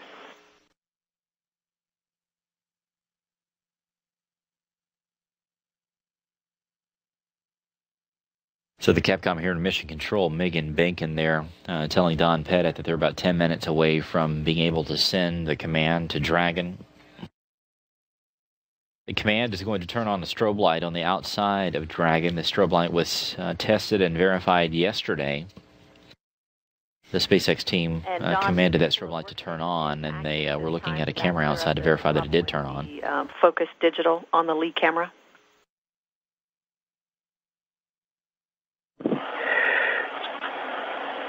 It sure did, and all the cyan on the PCS displays are, all the cyan's gone. All right, that's good news. Thanks.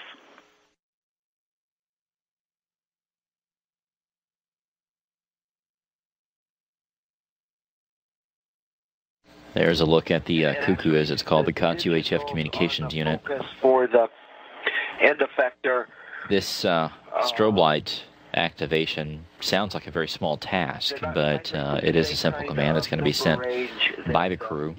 But what it does is verify that the crew can actually command a Dragon to do different things and establish a communications link between the station and the Dragon itself, which is going to be critical coming up tomorrow. To point 1, point 3, and then it goes back to 0 again. And that's when it's should be focused at infinity. It says 0 and it's orange. And then if I focus near, the first number that pops up is 0. And then that cycles down to 0, and then after that it turns orange.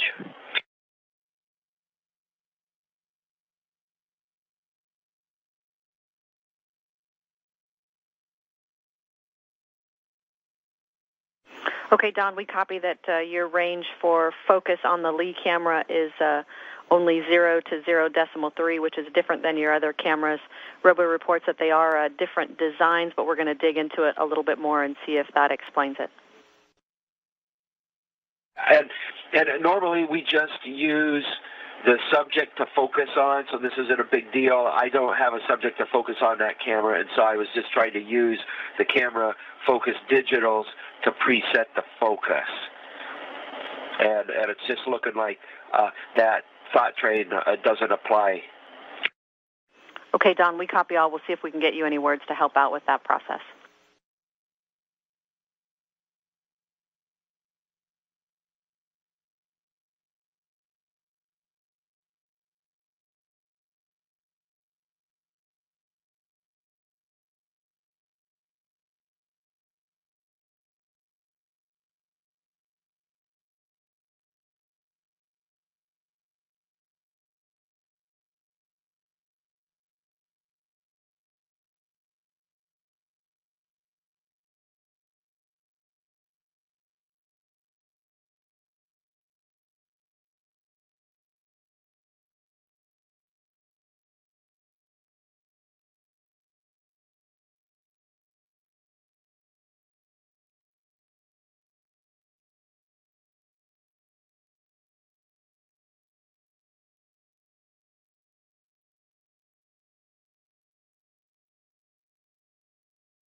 This is Mission Control Houston. We are continuing to monitor the progress of Dragon as it continues to close in on the station. In about 53 and a half minutes, Dragon will be crossing directly underneath the station, directly between it and the Earth. Here in a couple of minutes, the communications and tracking officer are going to use 2 of the lower outboard cameras to start trying to track Dragon. Now that the sun is beginning to rise on the station and Dragon over North America, it may be a bit easier to catch a glimpse of the spacecraft as it closes in on the orbiting complex.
Right now, the station and Dragon are up over Nevada. Got to cross over Idaho, parts of Wyoming, then Montana, North Dakota, the very northwestern tip of Minnesota, and over Ontario.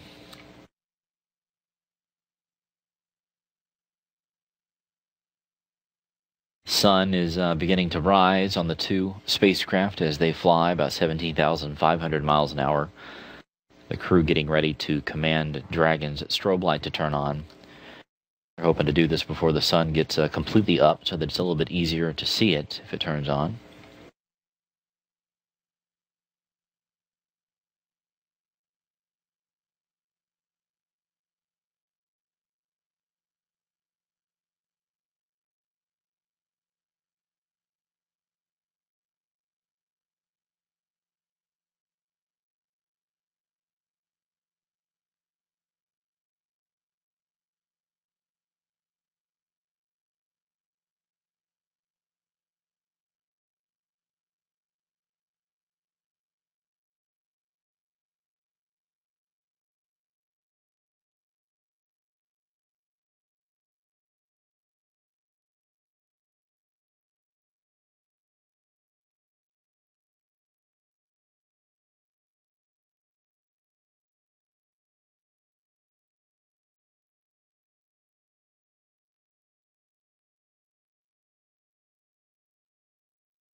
This is Mission Control Houston, a live view inside Hawthorne, California, there at SpaceX headquarters.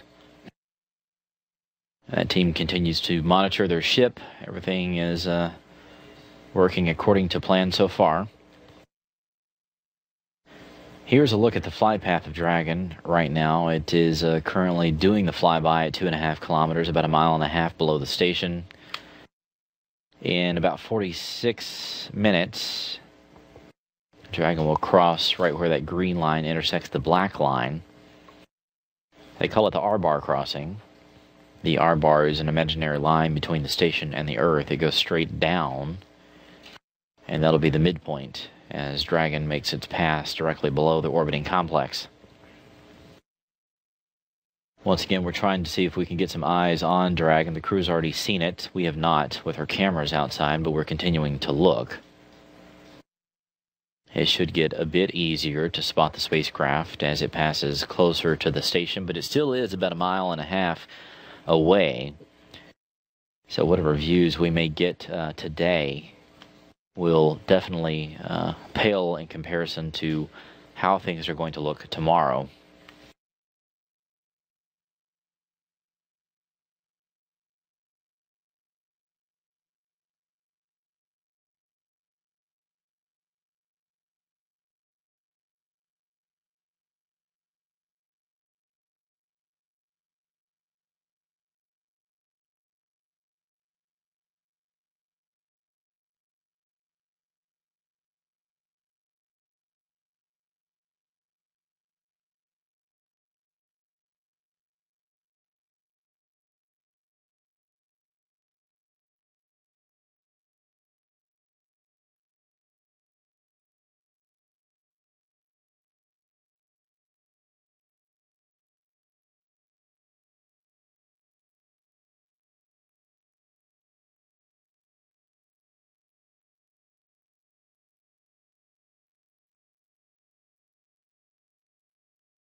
The SpaceX team is reporting to the team here in Houston that they can see the station on the thermal imagers on board Dragon.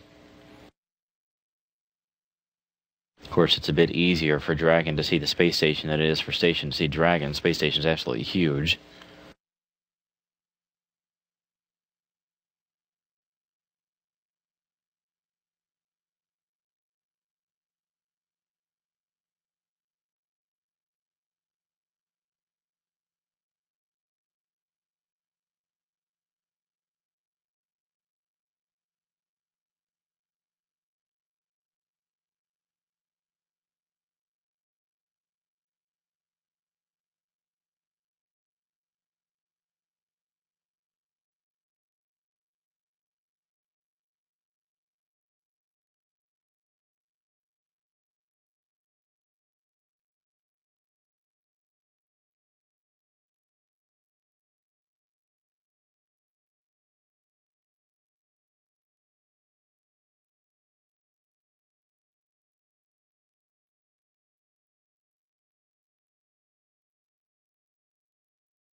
station, Houston. Space to ground 2 for Dragon.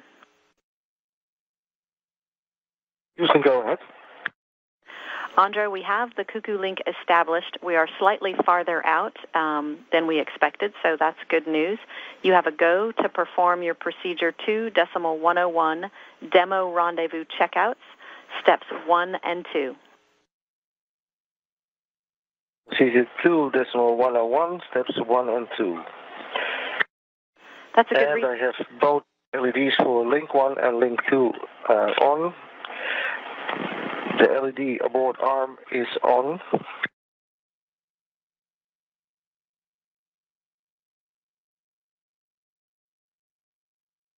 Andre, I copy link 1 and link 2 for comm status, and you see abort arm LED is illuminated. That's affirmative. CCP command is on.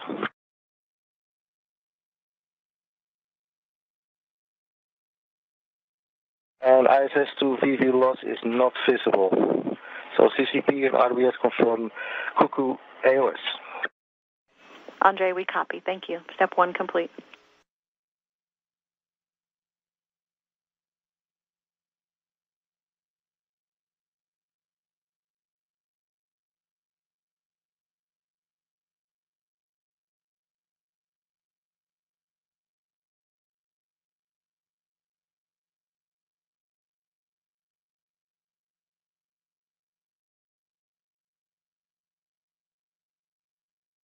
This is Mission Control Houston. The SpaceX team, as well as the team here in Houston, reporting that telemetry is showing that the strobe light has been commanded on by the crew.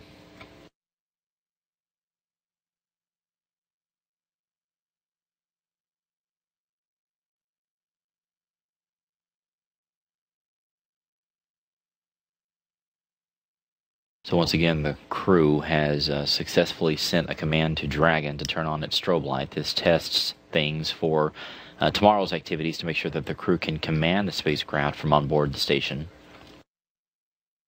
The crew has not called down to say that they can see it with their eyes yet. It might be a little bit tough. The strobe light was sent. The LED is on.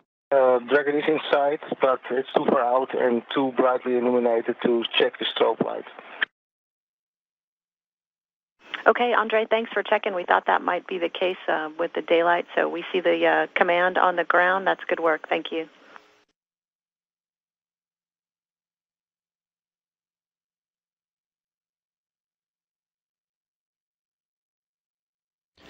So as was predicted, the crew not able to actually see the strobe light themselves because it's too far away and the sun's a little bit too bright.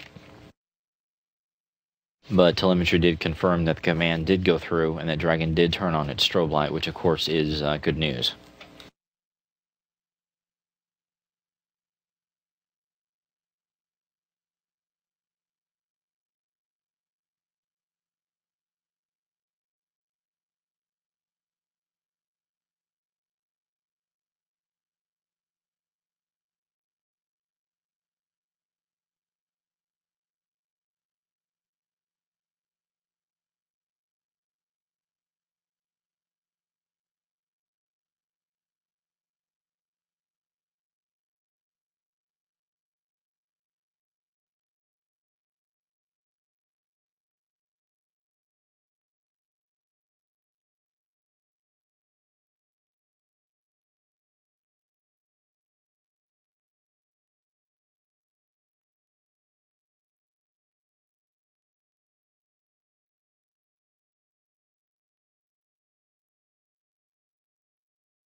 Station Houston, Space to Ground 2 for Dragon.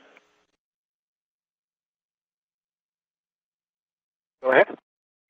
Andre, we expect Dragon R-bar crossing in about 30 minutes. Copy, 30. And for Dawn, regarding Lee camera focus, if you're available.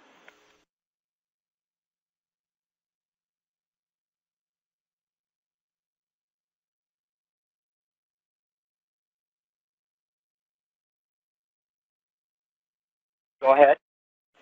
Don, you reported earlier the Lee camera digital would range from 0 to 0.3, and Robo dug into that a little bit and determined that the infinity, basically the far focus for that Lee camera, is at 10 meters, and the near focus is at 0.3 meters.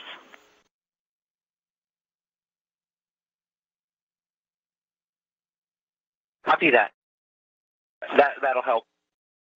Okay, good. I'm not sure if you guys are using the cameras right now. Cato offered up to attempt to track Dragon using those cameras if you're not using them at this time.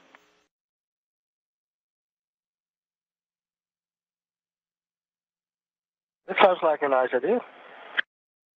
Okay, thanks.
This is Mission Control Houston. The team here beginning to spin the cameras around outside the station, trying to track a Dragon up in space.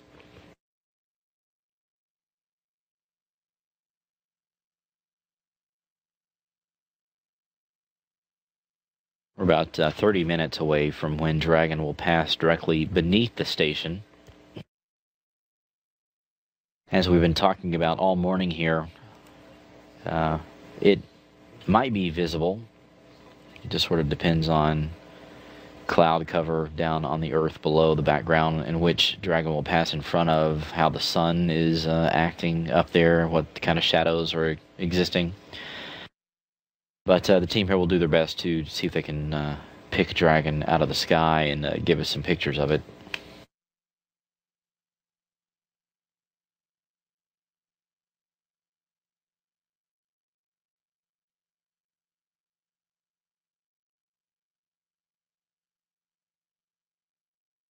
These two spacecraft beginning to cross over parts of Africa. They'll be passing down toward the southeast and out over the ocean around the southeastern tip of Australia.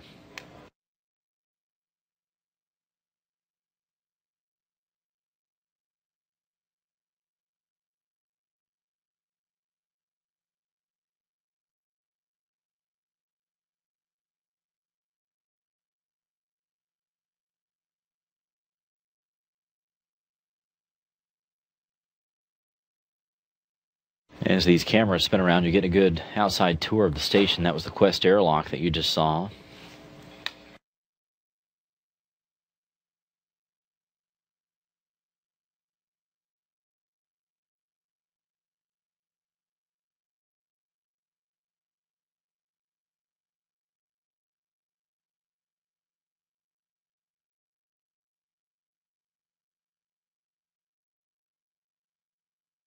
There's the Russian segment of the International Space Station.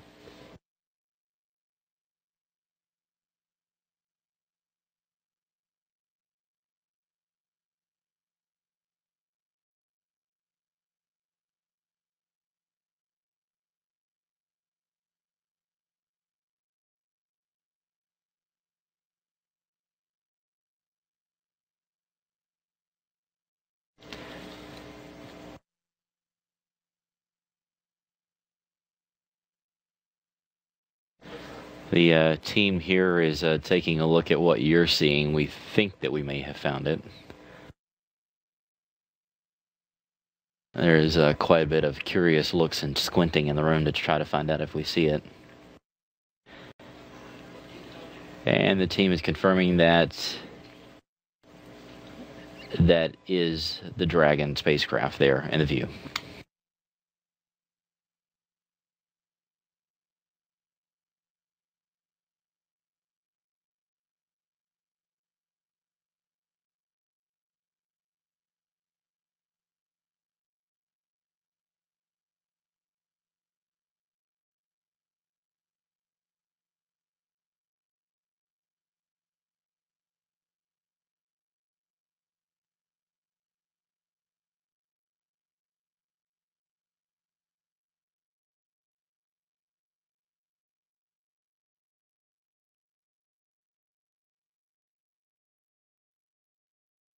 So once again, Dragon has been spotted by the station's external cameras. We will continue with this view as Dragon continues to near the orbiting complex. We're about 27 minutes away from when Dragon will pass directly underneath the station itself.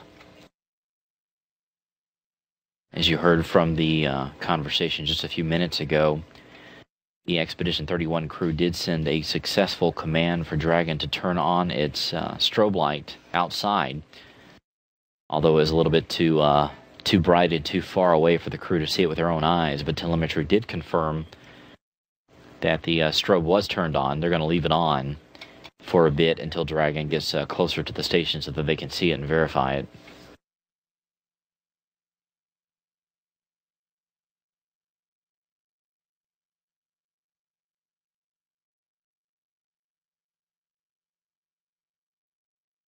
The SpaceX team in Hawthorne, California, obviously watching along with this as Dragon gets put through its paces.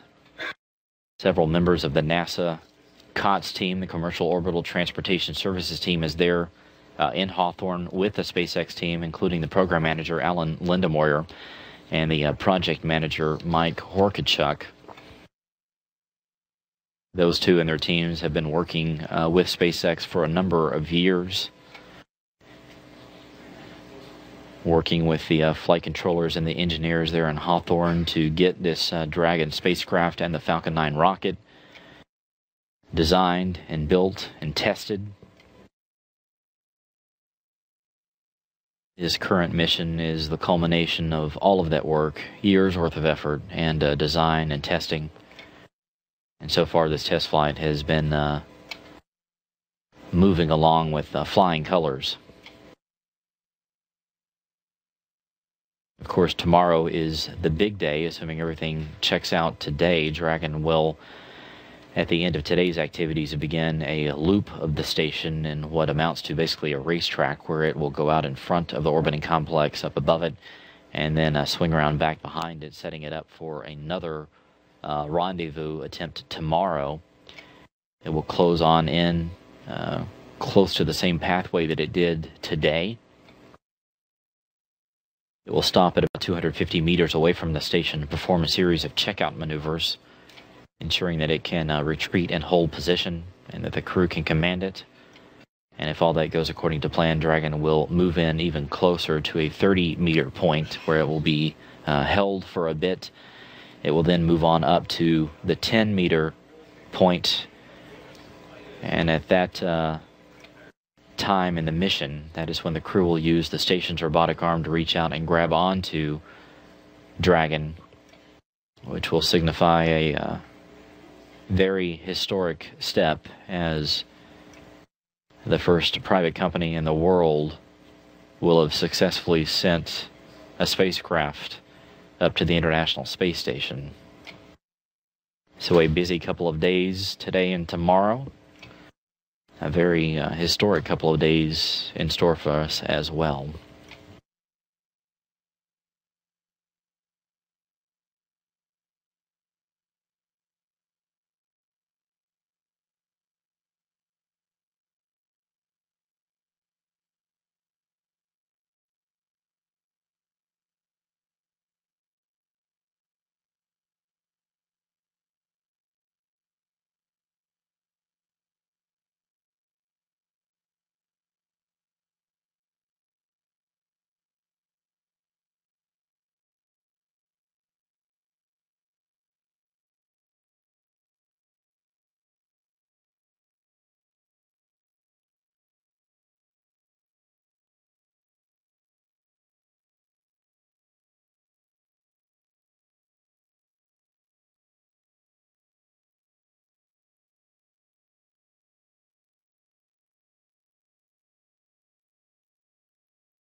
With the bright Earth in the background, it's getting a bit harder to track and see Dragon, but if you look toward the upper center portion of the screen, you can see the outline of it.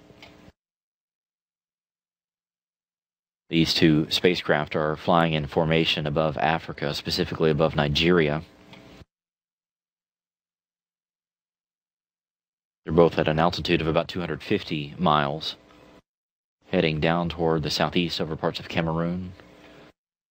They'll be crossing over the Congo, Angola, Zambia, and then out over Zimbabwe.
We are continuing to watch the Dragon fly with the International Space Station over Africa. These two vehicles about to head out over the southern portion of the Indian Ocean. As Dragon gets closer to the orbiting complex, you can see its solar arrays deployed wide there, providing power to the spacecraft.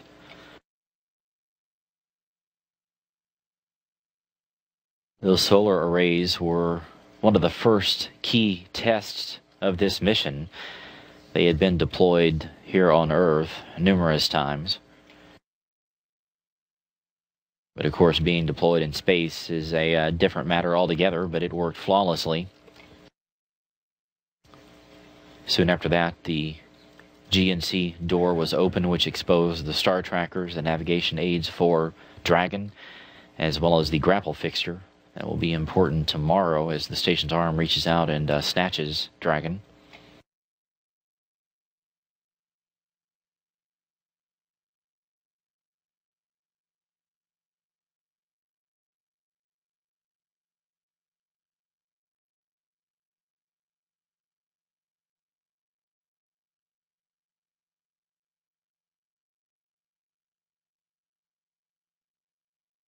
In about 18 minutes, Dragon will pass directly below the station on what folks here call the R-bar. The R-bar is an imaginary line drawn between the station and the Earth. It is basically the bottom line.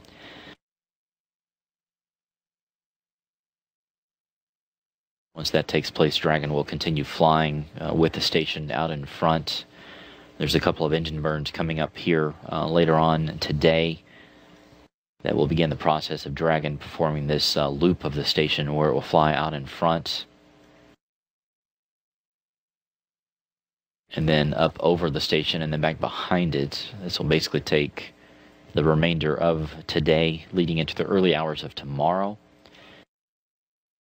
And as we mentioned before, Dragon will have a series of engine burns early tomorrow morning that will set it back on a date with the space station once again, setting up for tomorrow's final approach and rendezvous.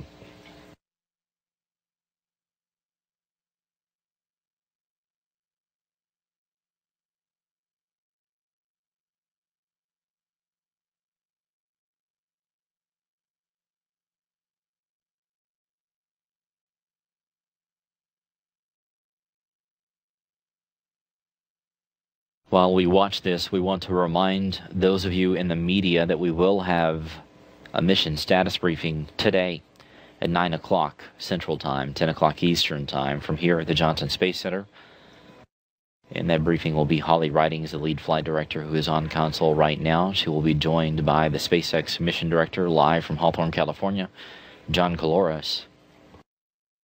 If you would like to participate in today's briefing, we ask that you contact the Johnson Space Center newsroom no later than 8:45 a.m. Central Time, 9:45 a.m. Eastern Time. Of course, we will have that briefing for you live here on NASA television, once again beginning at 9 o'clock Central Time, 10 o'clock Eastern Time.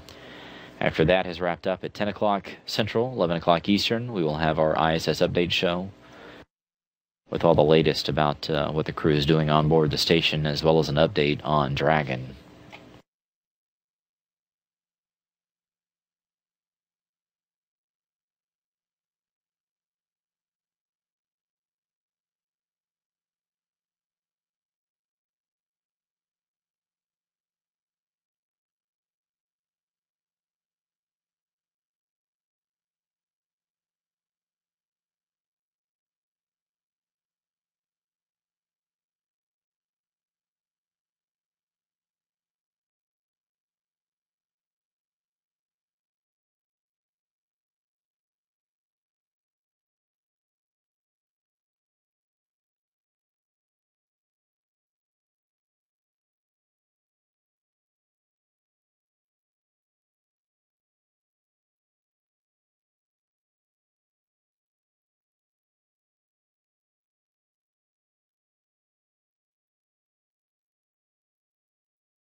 Station Houston, space to ground 2 for Dragon. We think it's about 12 to 13 minutes until R-bar crossing.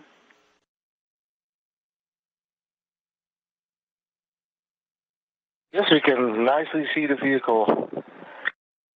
And we can see it on the cameras down here too. Looks great.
as we continue to take a look at the Dragon, which is the small dark dot you see up the top center of the screen. That is South Africa, passing below both the station and Dragon.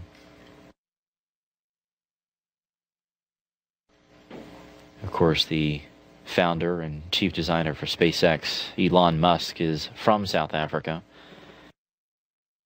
So his and his team's spacecraft now passing over his homeland.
This is Mission Control Houston. The Expedition 31 crew, no doubt, down in the cupola, taking a look at Dragon.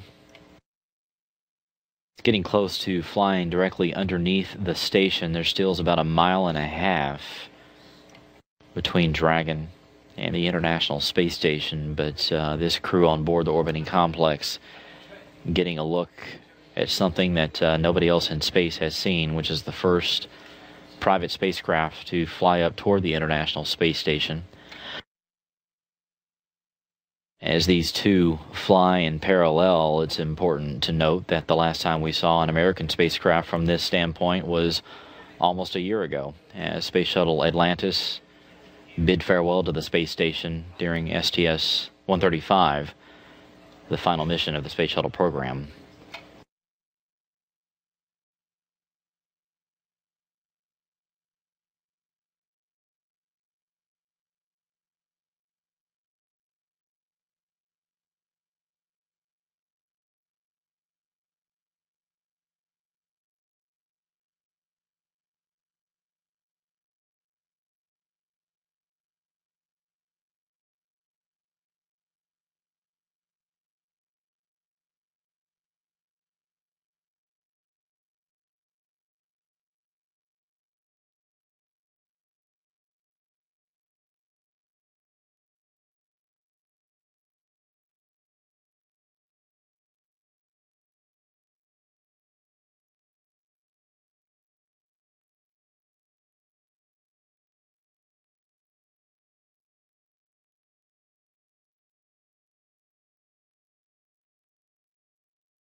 as the team here in Houston continues to coordinate and talk with their counterparts in Hawthorne, California at the SpaceX headquarters.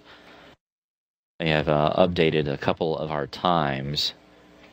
Dragon will cross directly underneath the station in exactly 5 minutes.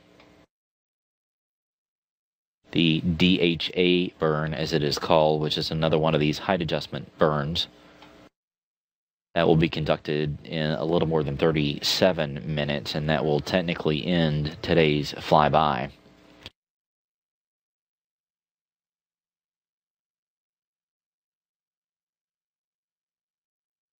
We are about to temporarily lose video communication with the station, but we'll pick it back up here in just a couple of minutes, hopefully right in time for Dragon to pass directly below the complex.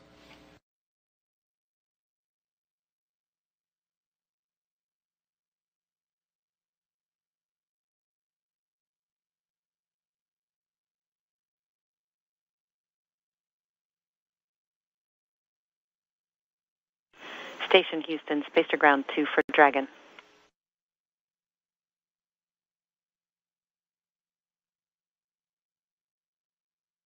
Houston, go ahead. Andre, we are 1 minute out from a 4-minute LOS. We expect R-bar crossing to occur while we are no comm, so you can perform step 3 when you're ready. Okay, I can perform step 3. And that's step 3 in demo rendezvous checkouts. So it's 2.101. Correct. And just FYI, the Dragon team will take care of the strobe light off after we come back AOS. Copy.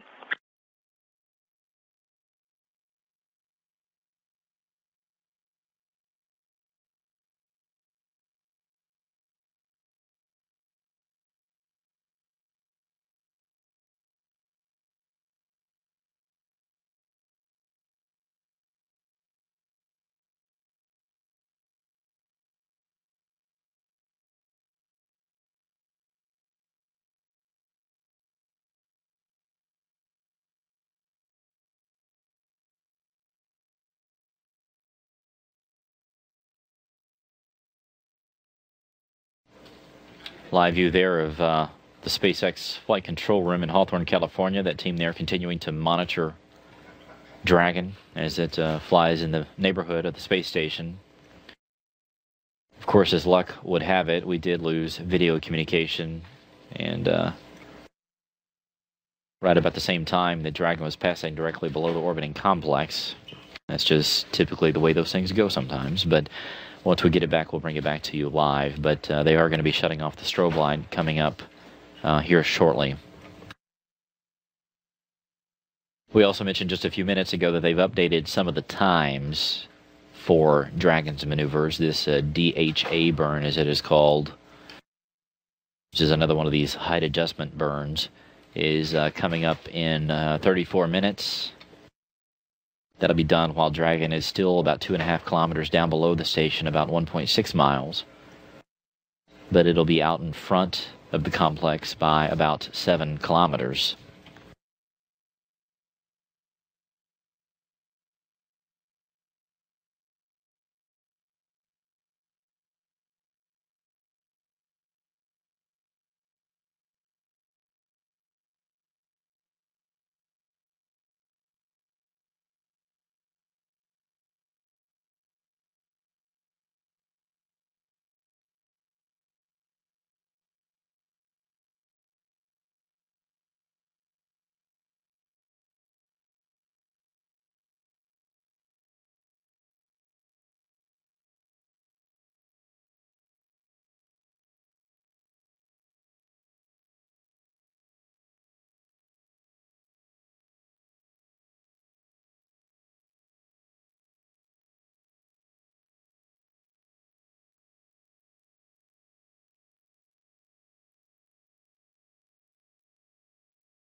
This is Mission Control Houston. The Dragon has just passed the R bar underneath the International Space Station. That is the point directly below the orbiting complex.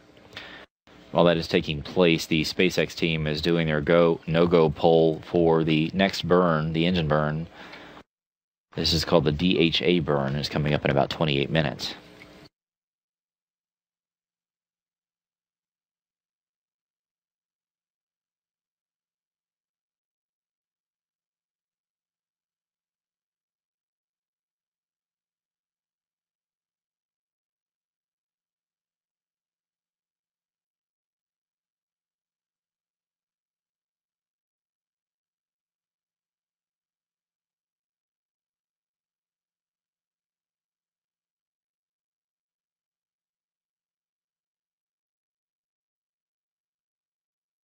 If you look closely there at the top center of the screen as the sun sets on Dragon and the space station, you can see the strobe light still flashing there. They'll be turning that off here shortly. The SpaceX team will send up a command to take care of that. If we take a look at the entire mission overview for SpaceX, you can see the different phases of this flight. Of course, launch that was taken care of a couple days ago. The phasing was done on flight day 2, which was yesterday. Today's flight day 3. Dragon just completed the fly under, or is about to here in the next couple of minutes. They will start the fly around to the space station later on today. And then tomorrow is going to be the demonstration maneuvers, the actual rendezvous, and the berthing itself, and then departure and re-entry coming up later on this month. Okay, I copy. You can see the strobe light, and the range you recorded was 2780 meters. Here is what things will look like tomorrow. There's some more height adjustment burns as Dragon comes back around and starts the re-rendezvous with the station. You see that green dot, which is the start of integrated operations. How they measure that point in time is there's another burn tomorrow called the HA3 burn. It's another height adjustment burn. That minus 45 minutes is when this integrated operations will begin. The importance of that is at that point, that is when Mission Control Houston is in charge of all the go, no-go decisions. And it is when these two teams here in Houston and in Hawthorne, California, will be working hand in hand for the remainder of the rendezvous timeline.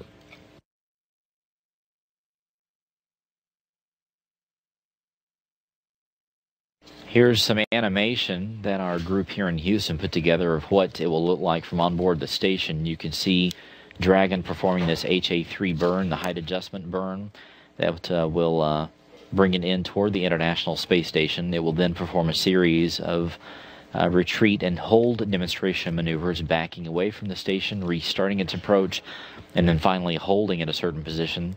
This will be a series of ground commands sent from SpaceX, as well as the hold and retreat commands sent by the space station crew. This will prove that Dragon can perform an abort if necessary. Once that takes place, Dragon will be cleared to move on up to about 30 meters away from the station, which it will hold there as well for a period of time. At that point, the teams will perform another go, no-go for Dragon to continue to move up toward the station to a point about 10 meters away, about 30 feet away. That puts it close enough for the station's arm to reach out and grab onto it. This is the actual flight path that Dragon will take. This was extrapolated out from data that Mission Control Houston had, but this is what the crew will be seeing from inside the cupola as they reach out with the station's arm. The arm will be controlled by Don Pettit. He will be inside the cupola there at the robotics workstation that is located there in that portion of the station, and with the help of Andre Kuipers, he will reach out and grapple on to Dragon. And once everything gets verified and everything is secured, Dragon will be steered back around. Once again, Don Pettit doing this, and the crew will then move Dragon around and prepare to install it on the bottom side, or the Earth-facing side of the Harmony node. This is the same spot at which the Japanese HTV spacecraft was berthed. One of the astronauts who took care of that duty, Katie Coleman, will be here with us tomorrow talking about what Don Pettit and Andre Kuipers, who you see there on the screen, will be doing.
Station Houston, spacer ground 2 for Dragon.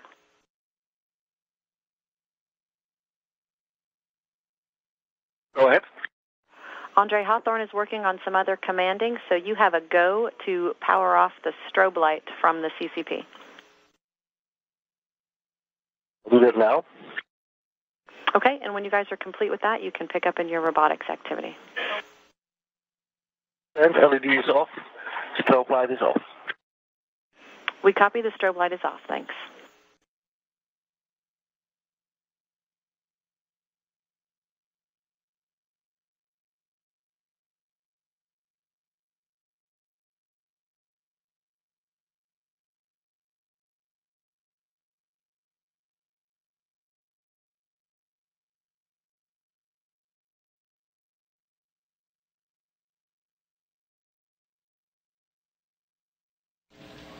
This is Mission Control Houston. Holly Ridings, the lead flight director for the SpaceX mission, sitting there beside Megan Bacon, the Capcom, taking care of a few last-minute items here. We've officially declared the commanding from ISS demo complete.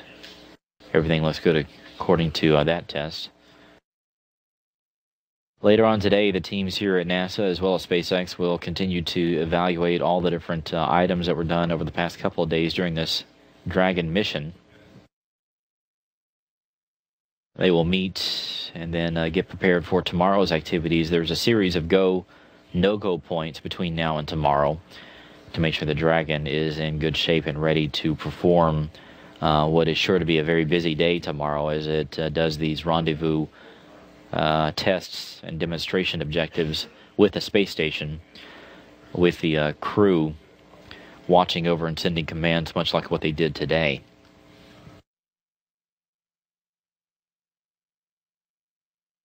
A little more than 19 minutes from now, Dragon will conduct another engine burn. This is the DHA burn, or Delta Height Adjust burn.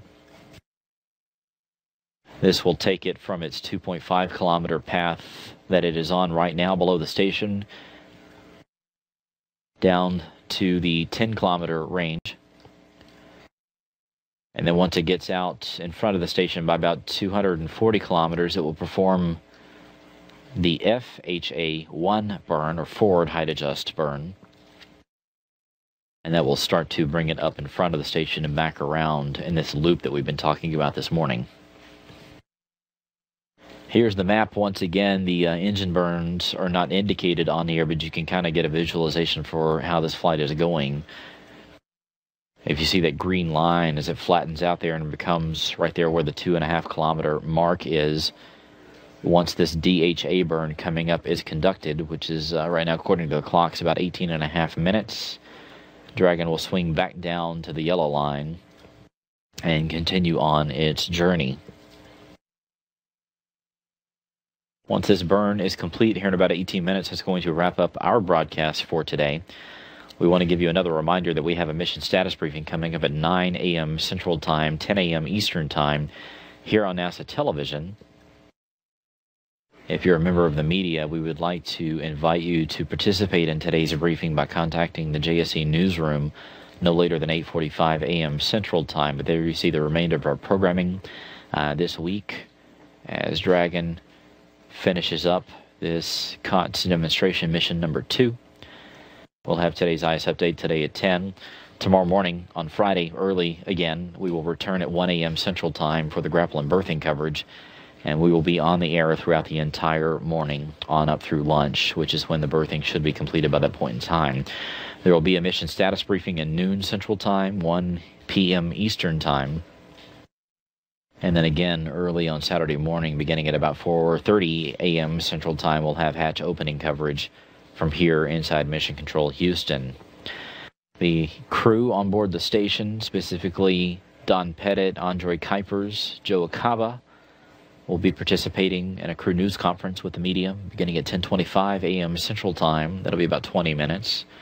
We'll bring it to you live here on NASA Television.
Houston Station on 2 for robotic.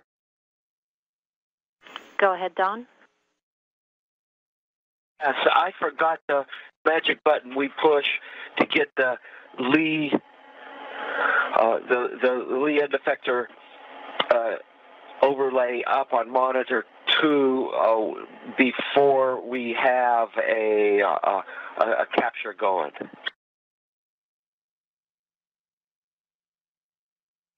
I'm checking.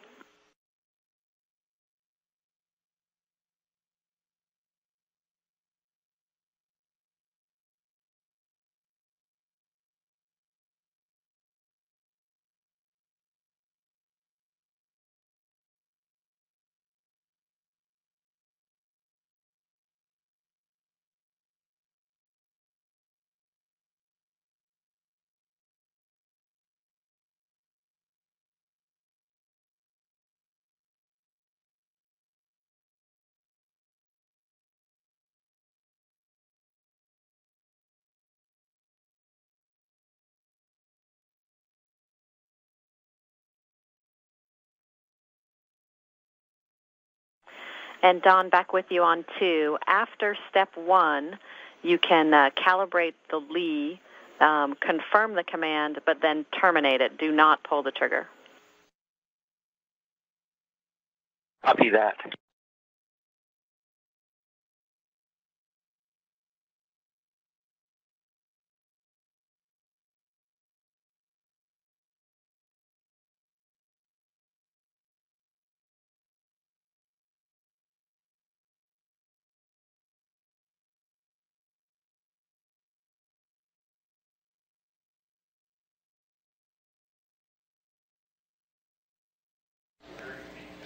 This is Mission Control Houston. The flight control teams here, as well as in Hawthorne, have updated this DHA burn time once more. They're continuing to fine-tune the target for that. Right now the clocks show right at 23 and a half minutes from now.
There's a look at our clocks here inside Mission Control. You can see this DHA burn coming up in a little bit less than 22 minutes. You also see the Dragon MET clock. That is the mission elapsed time, 2 days, 4 hours, and almost 3 minutes. It's been a very successful couple of days for Dragon and the SpaceX team.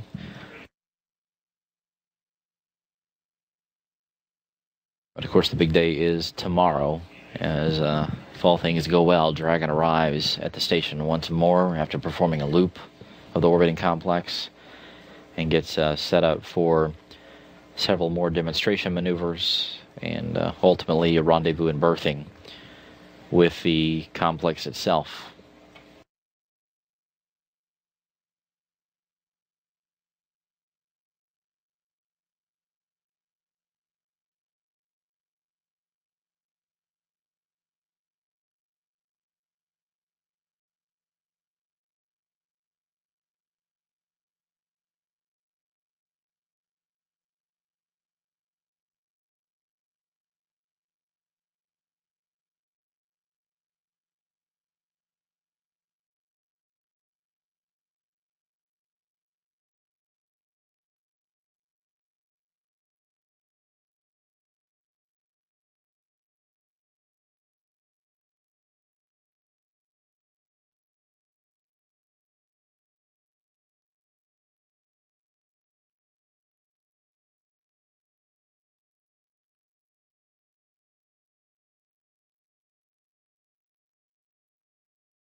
calibrate, I hit confirm, and then I got the overlay.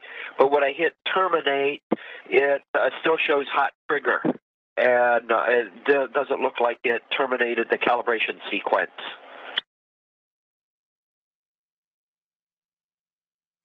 Don, you can apply safing, and then you can get back out of that, back into mode, and everything should be in a good config.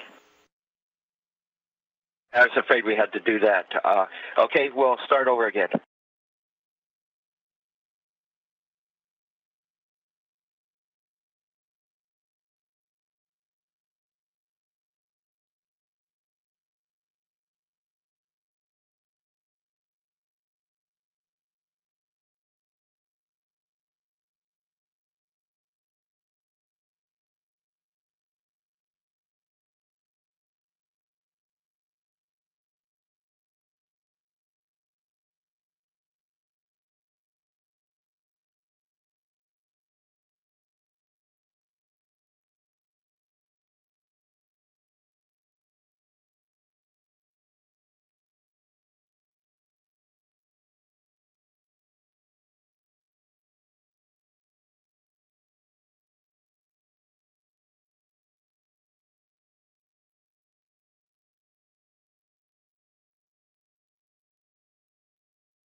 This is Mission Control, Houston.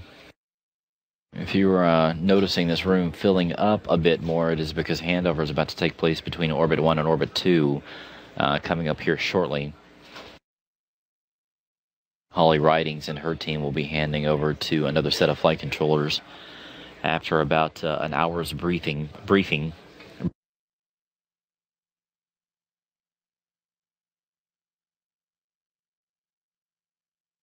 While that takes place, we're standing by about 13 minutes from now for another burn by Dragon's engines. This is the DHA burn, or Delta height adjust. It will officially end today's flyby and fly under.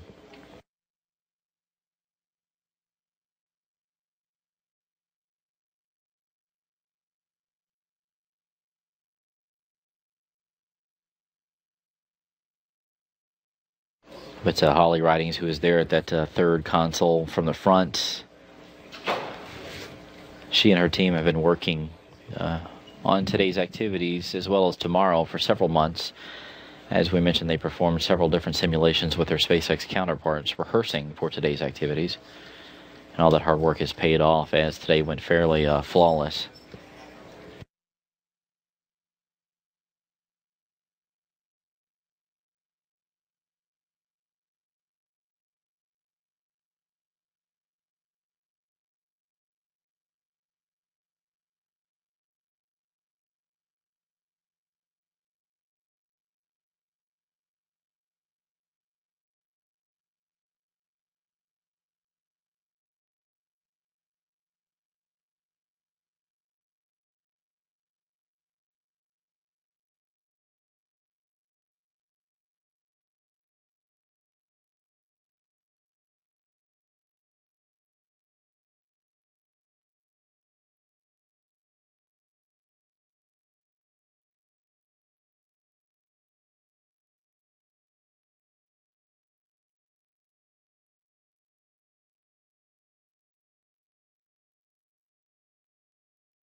This is Mission Control Houston, about 4.5 minutes from the DHA burn. If you look at the flight director's console, you can see Holly Ridings sitting there. Courtney McMillan, who is the Orbit 2 flight director, has arrived. She is sitting there about to get a brief from Holly and the rest of the team to find out how today's activities went. An interesting piece of trivia for you is Courtney herself is the lead flight director for the orbital missions that will be coming up later on this year. Of course, Orbital is the other company participating in NASA's Commercial Orbital Transportation Services program. Got a little bit of a later start than SpaceX did. They got ramped up in about 2008 or so. And then Orbital will fly their missions later on this year. They've got a couple of test flights, and then will start their cargo flights soon after that.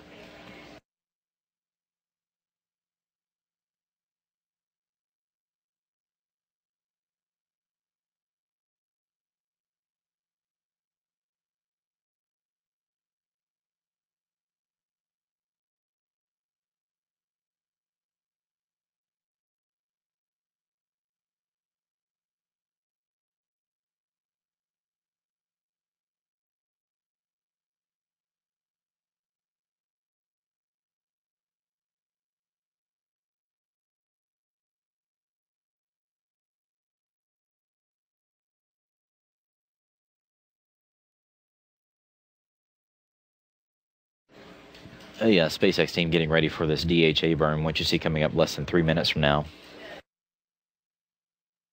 John Cloris, the mission director for SpaceX, giving his team final instructions on these burns. Meanwhile, the space station approaching the western edge of North America, about to pass over the northern part of the U.S., out across New England, and over the Atlantic Ocean. It'll head down toward the southern tip of South Africa, and then back up parts of the Indian Ocean.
As we continue to take a look inside the SpaceX flight control room there, the guy on the left-hand side in the gray shirt standing up is David Giger. He is the SpaceX person that is responsible for Dragon.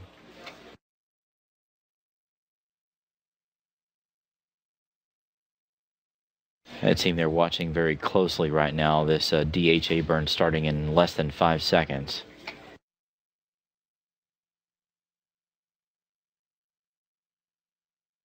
The burn's underway.